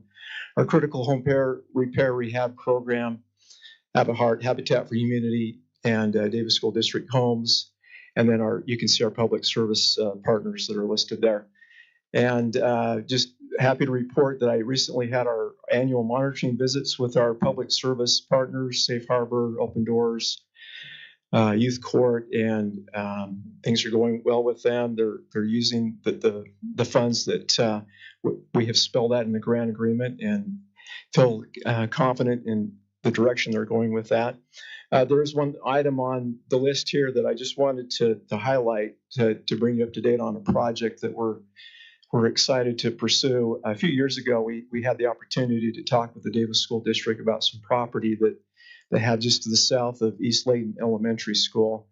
And at the time, we asked if they'd be interested in selling that property, 2 acres specifically, to have us acquire, and we could use with our Have a Heart program and use that property to donate to Have a Heart so they could build some at-cost homes for low to moderate income families. And the plan that we had drawn up would propose about 4 lots. And at the time, timing wasn't right for the school district to move on that. But fortunately, recently they did contact us. They got back to us and they let us know that they would like to move forward with that. So we're taking some of the funds that we'd like to take some of the funds that we have dedicated for that specific program and then reprogram some funds that are currently not being utilized to dedicate to that so we can move forward with acquiring that property. I just wanted to explain to you why that $410,000 was on that line, just so that bring you up to date on one of the exciting housing activities that we have that we're currently pursuing. And with HUD funds, the thing with the Department of Housing and Urban Development, they like to see activities that are very much focused on housing, whether it's helping the homeless or helping someone that needs a down payment on their home, or buying a home that's hopefully affordable, or repairing a current home. If it's a housing activity, we feel very comfortable, very confident in using those funds with HUD's approval and, of course, with the City Council's approval. So that's just to bring you up to date on what's going on, what we'd like to look at, and happy to answer any questions, any comments you have on that so far. Okay, council, before we open it up for public hearing, if you have any questions, we'd entertain them at this time. I know myself, I think that it's a great program that we have to be able to partner with Have a Heart and, of course, all the real estate businesses that are willing to pitch in and make that a doable process. I've participated in the years past to try to help find property, and unfortunately it's getting harder and harder to find. So I do appreciate the school district reaching out to us on this, because I mean, this is to be able to build 4 homes and have that lined up for the next several years. It's been really good timing, because we've really had a drop in home down payment assistant grants. We haven't had nearly as many of those, not as many home repair projects. So we can take some of those funds and shift them over at this time to help with this Have a Heart property acquisition. And then when the new grant comes through for 2024-25, we'll get some funds that we can use to replenish those other programs, and along with this one. And the other thing to keep in mind too is obviously this is to try to help people get into home ownership, but being that it's a new home, they would then qualify for state funding possibly to help with that purchase as well. So, I mean, there's a lot of good programs that everybody's trying to come up with to try to help people get into housing, whether it be here at the local level in the city, whether it be at the county or the state. So with that, I'll go ahead and turn the time over to the council and see what questions they may have for you. Thanks, Madam Mayor. And I mentioned this, Morgan, thanks for all your work on this. Every year, it's fun to see the same faces from some of our public service sub-grants in the audience here, and tell us all the great work that they do. I guess I mentioned in the work meeting, my thoughts maybe with the idea of maybe feeling like I don't have a heart, but I want to talk about, I guess, maybe the policy guidance of having such a big chunk of the funds be directed at so few people. Mostly because I think that Councilmember Smith Edmondson and I were just chatting about this, just the home buyer assistance or the critical home repair, that those funds could be spread out throughout the community more so than simply subsidizing an at-home cost, which is great for those 4 families. But I have some hesitation with that, even that I've been to those key opening ceremonies and they're wonderful for those people. It's not a matter of I think it's a bad program. It's just I want to try to make sure that we're allocating our funds in the right way. Yeah, definitely. I don't know if you could speak to that. And this is just the introductory. Just wanted to get that on the record. That's kind of what I'm thinking about, trying to make money be spread maybe more breadth across the city. Yeah, definitely. And that is something that we have discussed as a community development block grant committee. And with a typical year, we do a fair amount of home down payment assistance grants. We have sometimes had a dozen or maybe 15.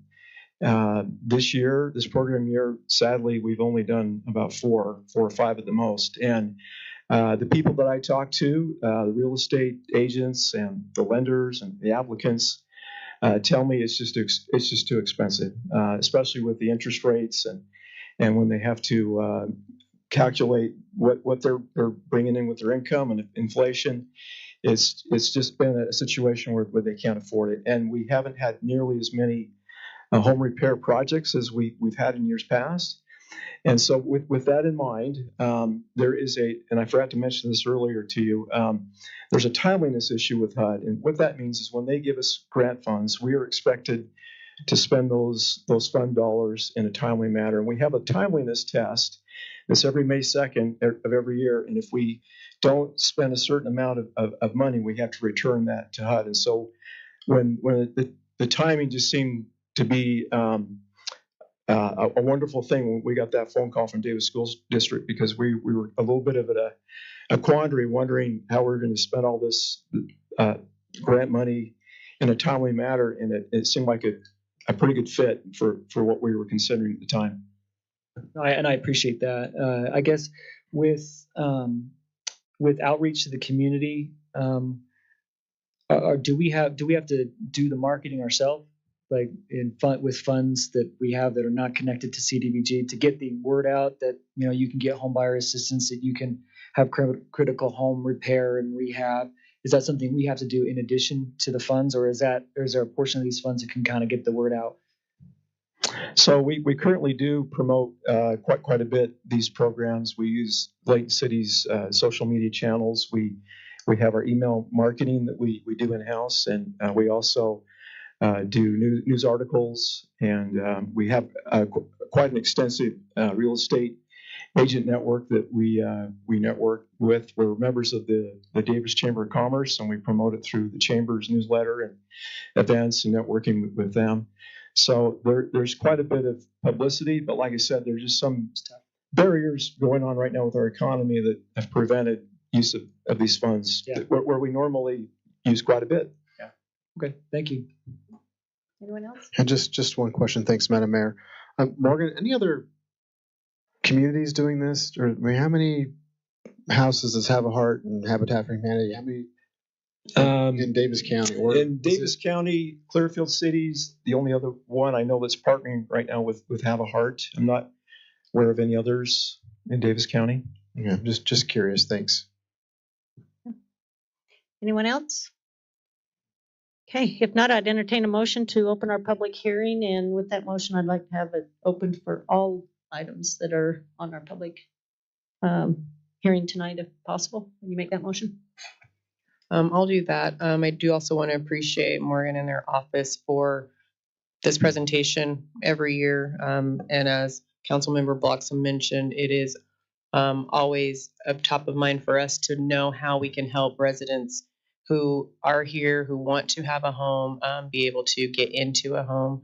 And so even in the previous meeting, we asked about increasing the funds in the home buyer assistance to maybe help with buying down interest rates, just different things that you can think about to help people get into housing. So we do appreciate you for what you do, and that you continue to try and help Layton residents. So with that, I will open the public hearing for all items that are listed on the agenda. Okay, or I make a motion to open the public hearing. Thank you. And it's been second. All in favor, say aye. Okay, what I'd like to do then is go ahead and proceed with any comments regarding item number A, and then we'll have the presentation for B, and then entertain questions at that time or comments on each item proceeding. So anyone wish to speak on our community development block grant funds? All right, you're back. I love it. Deneen, come on up. Hi, Deneen Adams, 1360 East, 1450 South, Clearfield. Again, thank you. Morgan, you're wonderful. Morgan's great to deal with. We totally appreciate the support we've received. Assistant Executive Director at Open Doors. I kind of come bearing bad news. Really bad news. We just did our point in time count last week. For those of you who don't know what that is, it's the official HUD count. We go out and count the literal homeless. Undocumented numbers, we haven't gotten the official count back from HUD yet, but we found over 100 people homeless. We have 130 people on a waiting list that are homeless to get into our rapid rehousing program. We have our food bank that we have increased the number of people we serve by 68% with a decrease in food donations. We just did our food bank inventory. We usually have about 800,000 pounds of food on inventory. Right now we have 127,000 pounds. I think every program that's doing something to help is wonderful, but we really need to push to help people. We have a trailer park that's up for sale. just south of the Hill Air Force Base. Mayor Petro, do we want to do another trailer park? 47 lots. They could be 47 people that are homeless. 47 more people on top of the 100 we found, which doesn't even represent the true number because we don't count people that double up, or these are just literal people that are literally homeless. On the bright side, our Circles program is doing wonderful. I just came from a meeting. We're working with Job Corps. We have 18 kids that are all enrolled in a plumber's program. Good. So lots of good things happening on that side, but unfortunately the day-to-day need, I've been working for Open Doors for 14 years and I've never seen a need like this before. So I don't want to bring up another bad topic, but can you quickly speak to the Code Blue program no. too and how you fell short there? Okay, Code Blue is actually part of the winter response. What Code Blue is when it gets down to 15 degrees for more than 4 hours in a day, it's called a Code Blue. Organizations have to step up. In Salt Lake and in Ogden, they have to increase the capacity of their shelter by 35%. Here in Davis County, because we don't have a shelter and we don't have a warming center, Open Doors has been held responsible to house these people, to shelter them. How we've been sheltering them is through a hotel motel vouchers. Extremely expensive. We only have 9 rooms that we can work with, and every time it's a Code Blue, we're booked. Unfortunately, when the Code Blue happens, it usually happens in spurts. So we have to house these people for about 3 days. We've spent over $14,000 in motel vouchers since probably January, when we started having cold weather, December and January. We find people. It's cold. We can offer them a hotel. We can't get them in. We have nowhere else to turn them. We have to send them to either Ogden to the shelter or Salt Lake to the shelter because we don't have a warming center. And you cannot believe the amount of work, what we have to do to place these people in our hotel. So our whole homeless to housing team is spending hours and hours and hours helping these people we've put in hotels. We have to do what's an intake process. We have to do an assessment, intake process. They go in for a day. The next day, it's not a Code Blue. We let them out. We have to do another process of where we exit them out of the system. Then the next day, it's a Code Blue, and we have to do an intake process all over again. And the catch is we have to find these people through our street outreach. Open Doors is the only organization that does street outreach. So we're literally combing the streets looking for people who are outside when it's 15 degrees or less. And our team is wonderful. They've done a great job, but it's a lot of work. It's very expensive, and it's putting a Band-Aid on a horrible problem. Okay. So did I answer your question? Oh, I think people needed to be educated on what that program is and the impact it has and how hard it is to function under the limited funds that you have, because I do know this year you were out of funding for hotel vouchers before Christmas. Yeah, and we tried to braid it with other funding we receive, but it's just we can't do it on the amount of funding we have. So I'd be glad to answer any other questions. Thanks, Madam Mayor. Thank you for being here again and your work. The point in time. Yes, point in time count. Are you seeing? So are they those who are experiencing this? Are they from other areas where they're not getting service, or like from Salt Lake or from Ogden or from here? They're from here. It's very hard, just so you understand chronic homelessness. A lot of people, when you go up to them in the point in time count, they'll tell you no services, leave me alone, we don't want to have anything to do with it. But because we do street outreach twice a week, we know a lot of these people. And then they come to the point where they trust us. In point in time count, if we just find people, we can't count them. We have to get their name, a picture, we have to give them some sort of an assessment. That's when we can count them. So this 100 people I'm telling you about that we've actually found more, these are just the 100. And we don't have an official number back yet. That's the people that have given us information, and all of those people are from Davis County. Has it helped? We've had teen centers that have opened in the high schools, and we're currently building teen center just over somewhere around here, The Teen Living Center. behind the high school.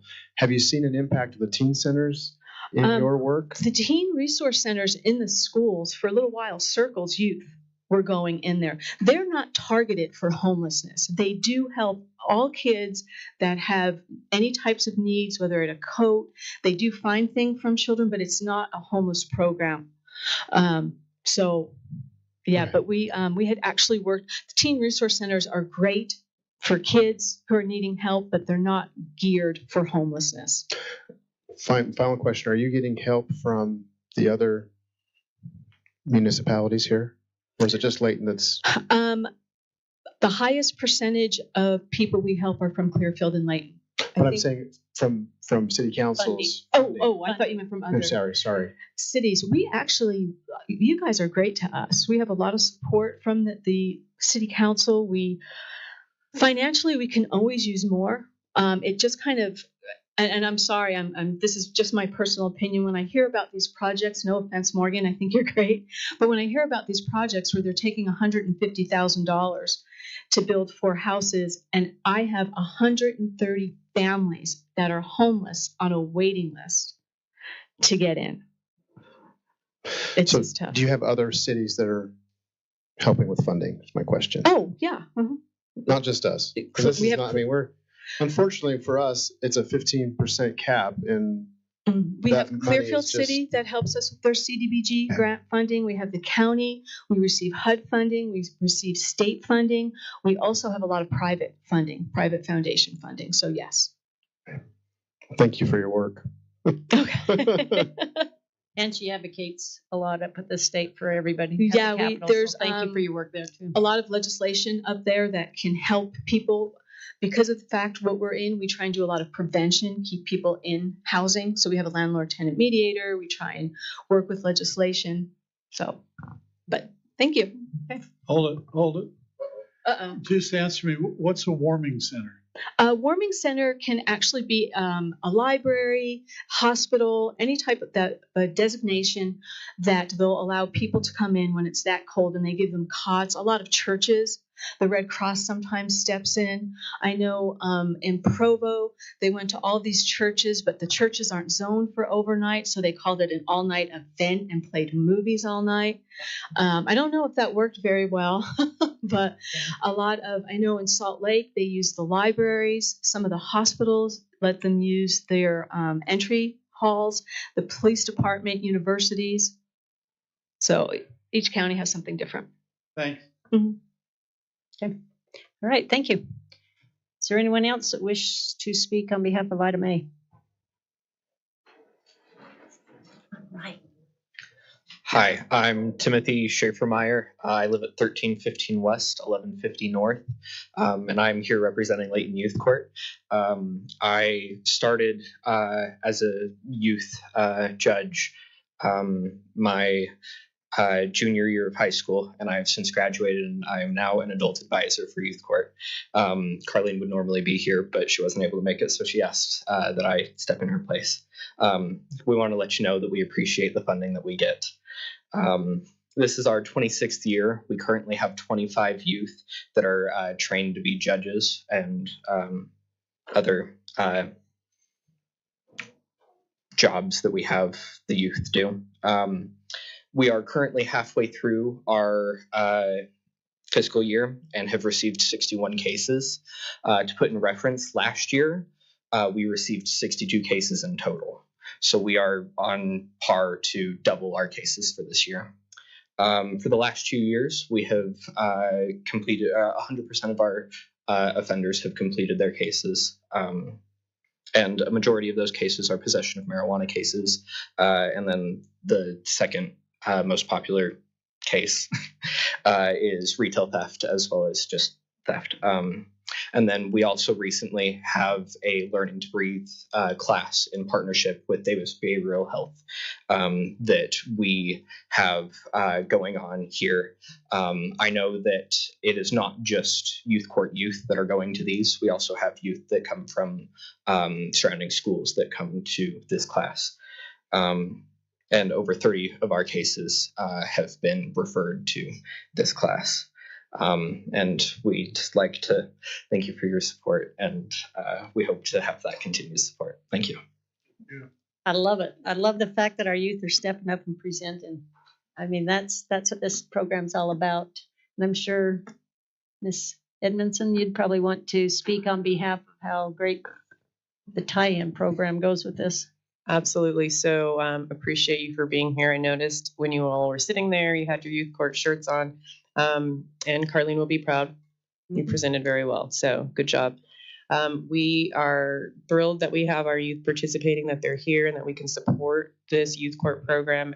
As Mr. Schiffermeyer mentioned, it is a diversion program. So youth who have committed some type of offense can choose, whether that's on their own or through their parents' coercion, they can choose to participate in youth court and be seen by their peers, judged by their peers on what they've done, and really learn, get some understanding about consequences and be able to divert them from juvenile detention and things of that nature. So we're really happy with the success of the youth court and thankful that Carlene is such a great advisor that she keeps students after they've graduated from high school, that they want to come back and still participate as mentors.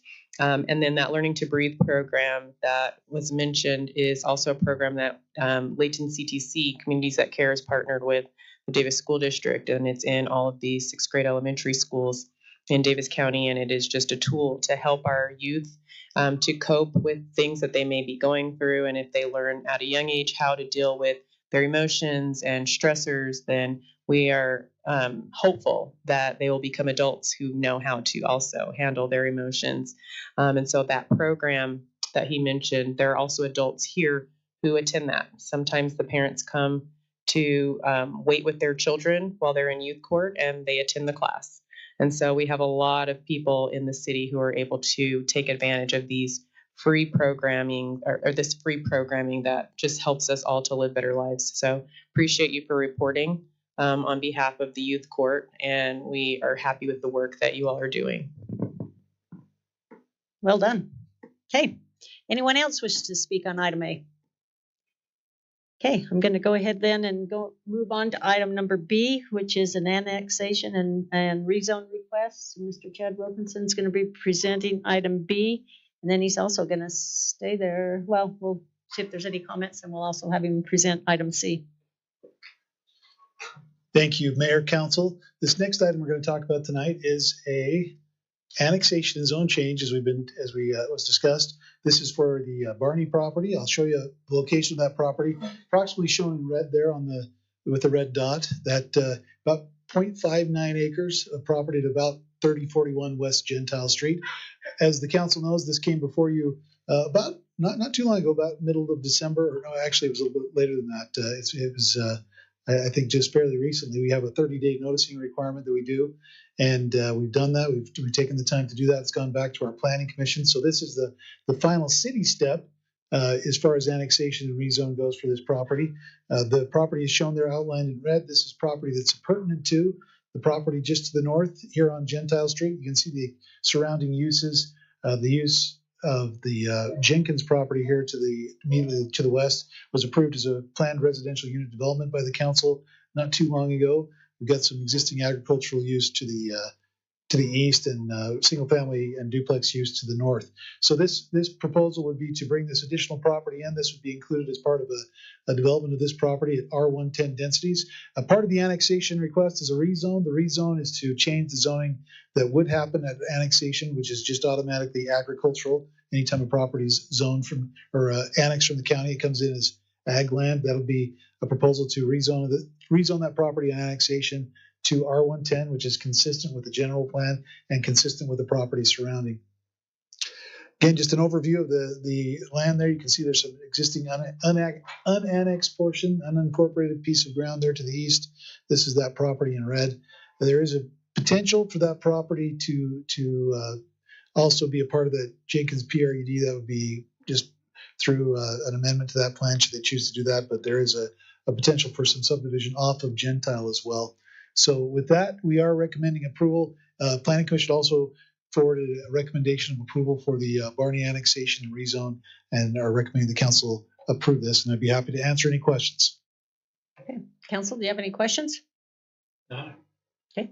I do have to say that this is one of those properties that we really welcome the fact that it follows the general plan, and as you can see, there's very, I think, little opposition to it, but certainly we'll open it up for public comment to see whether there is or not. Okay. All right. Okay, I'll turn the time over to our audience then. If anyone wishes to speak on item B, the annexation rezone request for the Barney property. Okay, seeing that there's none, I'll go ahead and bring it back then, and we'll go on to item number C, which is our amendment to the Layton City Code. So typically we'll vote on that item. This is a public hearing item, so we'd have a vote on that item before moving to our next item. These are not consent items, so we need to vote on that item first. Well, we didn't vote on the first one either. That one's, well, that's right. That's Never mind. non-action Okay, item, yeah. so, Thank you for the clarification. Sorry about that. So before we do go on to item number C, then let me bring it back to the council for action regarding item number B of our public hearing on adopting the Barney annexation rezone request. Madam Mayor, do you mind if I ask a question real quick, Chad? Sure. You mentioned that we have the Jenkins PRUD next door. So if this was going to be attached to that Jenkins property, would they need to come back to have us approve that PRUD overlay? Just that amendment, that piece of it, yep. Okay. That wouldn't necessarily involve the whole thing, but Right. if they chose to do that, yeah. There's options for not doing that, but that is potentially an option to bring that very south piece into that roadway that's been proposed, so. Okay. Want to make the motion? Sure, yeah. With that, I move, Madam Mayor, that we approve ordinance 24 and 04 and ordinance 2405, the annexation and rezone request for the Barney property. Okay, I have a second. Okay, it's been moved in second. We'll do a roll call vote on this. We'll go ahead and start down here with Councilmember Roberts, Yes. Councilman Watson, Yes. Councilman Morris, Right. Councilman Smith Edmondson. Aye. And Councilman Thomas. Yes. Okay, there you have it. It's unanimous. Now we can go on to item number C. Thank you, Mayor and Council. This next item is a citizen-initiated text amendment, so this will be a change to our zoning code, and it relates to impervious surface coverage. Just to give a little explanation of what that means, impervious surfaces are simply surfaces that don't allow water to pass through. So our code includes standards that say that a certain amount of lot area needs to be able to allow water to pass through, and that's a way for us to continue to work with stormwater management, to recharge aquifers, a number of things that happen by allowing that stormwater to pass through into the ground. Examples of what an impervious surface would be based on our definition of the code would be things like driveways, walkways, decks, patios, homes themselves, structures are impervious, parking lots, and pools. Pools are an impervious surface. In the past, we've had kind of a different interpretation of that particular item, but that is something that, as we've worked with our city engineer, he's indicated that this is an important thing to consider impervious because, again, if a pool's allowing water to pass through, something's wrong with the pool, and that is a surface that does not allow that water to pass through and could potentially affect the storm drain system in a large rain event or something. So with that being said, the proposal really has two main purposes. One is for us to standardize and to clarify our definitions of what a rear yard and a front yard is. I'll come to that in just a minute. But it's also to clarify how much of the yard area can be covered with these impervious surfaces. In the past, we've had two different standards that were applied the same to pools. What we found is that in our discussions with the engineering division, we don't need to have that strict of a standard on the rear yards as what we've had in the past. So that being said, you can see on the screen there the new standards that are being proposed. We would propose to leave our maximum lot coverage the exact standard that it is now, 60% on most of these lots, with a little bit higher percentage on some of our multifamily zone lots. Then and a smaller percentage on our ag lot. As you can see, 50% coverage is the percentage allowed there. With that being said, we would propose that in the front and rear yard areas, that would go up to 50% of each of those. What that means is that if you have a structure that covers either or impervious surfaces, that may be a driveway or a walkway in either of those yard areas, the total couldn't exceed 50%. and the total of the lot area couldn't exceed 60% coverage of those impervious surfaces. The one difference that we have here with our minimum rear yard setback is we used to apply some of our coverage standards to pools that really were meant to apply to an accessory structure that's a built-up structure, thing like a shed or a detached garage, something that provides kind of that visual impact to a neighboring property. In this case, we're still going to have that maximum coverage standard for those accessory uses, those accessory structures like those garages and sheds, but that will not apply to something like an in-ground pool. Now, if someone was to propose something like an above-ground pool, that would still apply just like a shed or a garage, because it does have some impacts in that case. This is the drawing that shows what we're proposing. This will actually be a drawing that will be included in the code. It clarifies what constitutes a rear yard and a front yard. The area in gray is that minimum front yard area. We've had questions in the past about where that's calculated from, and then again, the minimum rear yard is shown on both the corner lot and the interior lot there on the screen. The maximum coverage standard for that rear yard only applies to that area in that minimum rear yard setback area. So if someone had a little bit bigger setback, that coverage standard wouldn't apply to that portion of the setback. So really, what we're excited to I guess bring forward to the council is that we have had a chance to look at the citizens' request. We have found that there's room for some flexibility in the code based on some of the stormwater standards that we have, and we're excited to be able to provide some additional flexibility for our residents and allow them to go forward with these plans for a pool. So with that, this was forwarded to the Planning Commission, and they did recommend approval, and staff concurs with that recommendation, and I would be happy to answer any questions. Okay, council, do you have any questions?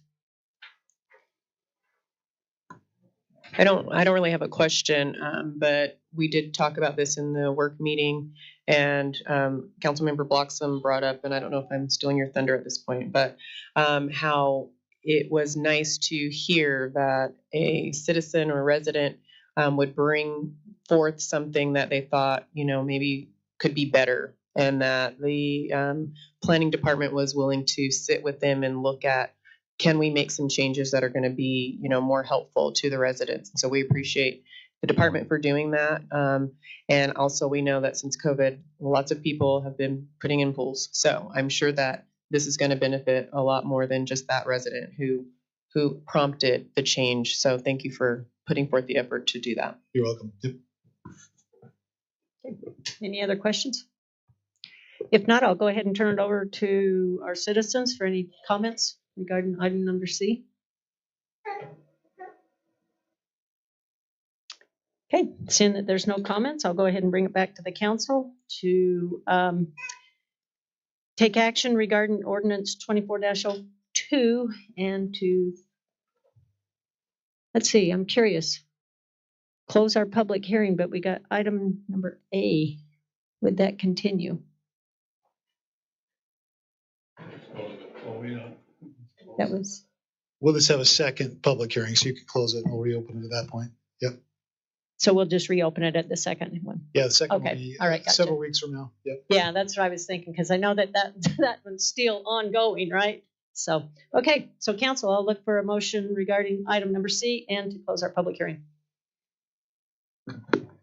Madam Mayor, I'd make a motion that we adopt item C, ordinance 24-02, and close our public hearing. Okay, is there a second? Second. Okay, it's been moved in second that we close our public hearing and adopt ordinance 24-02. So once again, I'll do a roll call vote. I'll start down here with Councilmember Thomas. Aye. Councilmember Smith Edmondson. Aye. Councilmember Morris. Aye. Councilmember Bloxham. Yes. Councilmember Roberts. Yes. Okay, there you have it. It's unanimous. Okay, that pretty much concludes the items that are on our agenda for this evening. So council, if you don't have any other unfinished business, I'll look for a motion to adjourn. I make a motion to adjourn. Okay, thank you very much. And all of those who attended tonight's meeting, we thank you for being here. And looks like we have our past chair of our planning commission in the audience as well. So we're glad to see you. Thanks.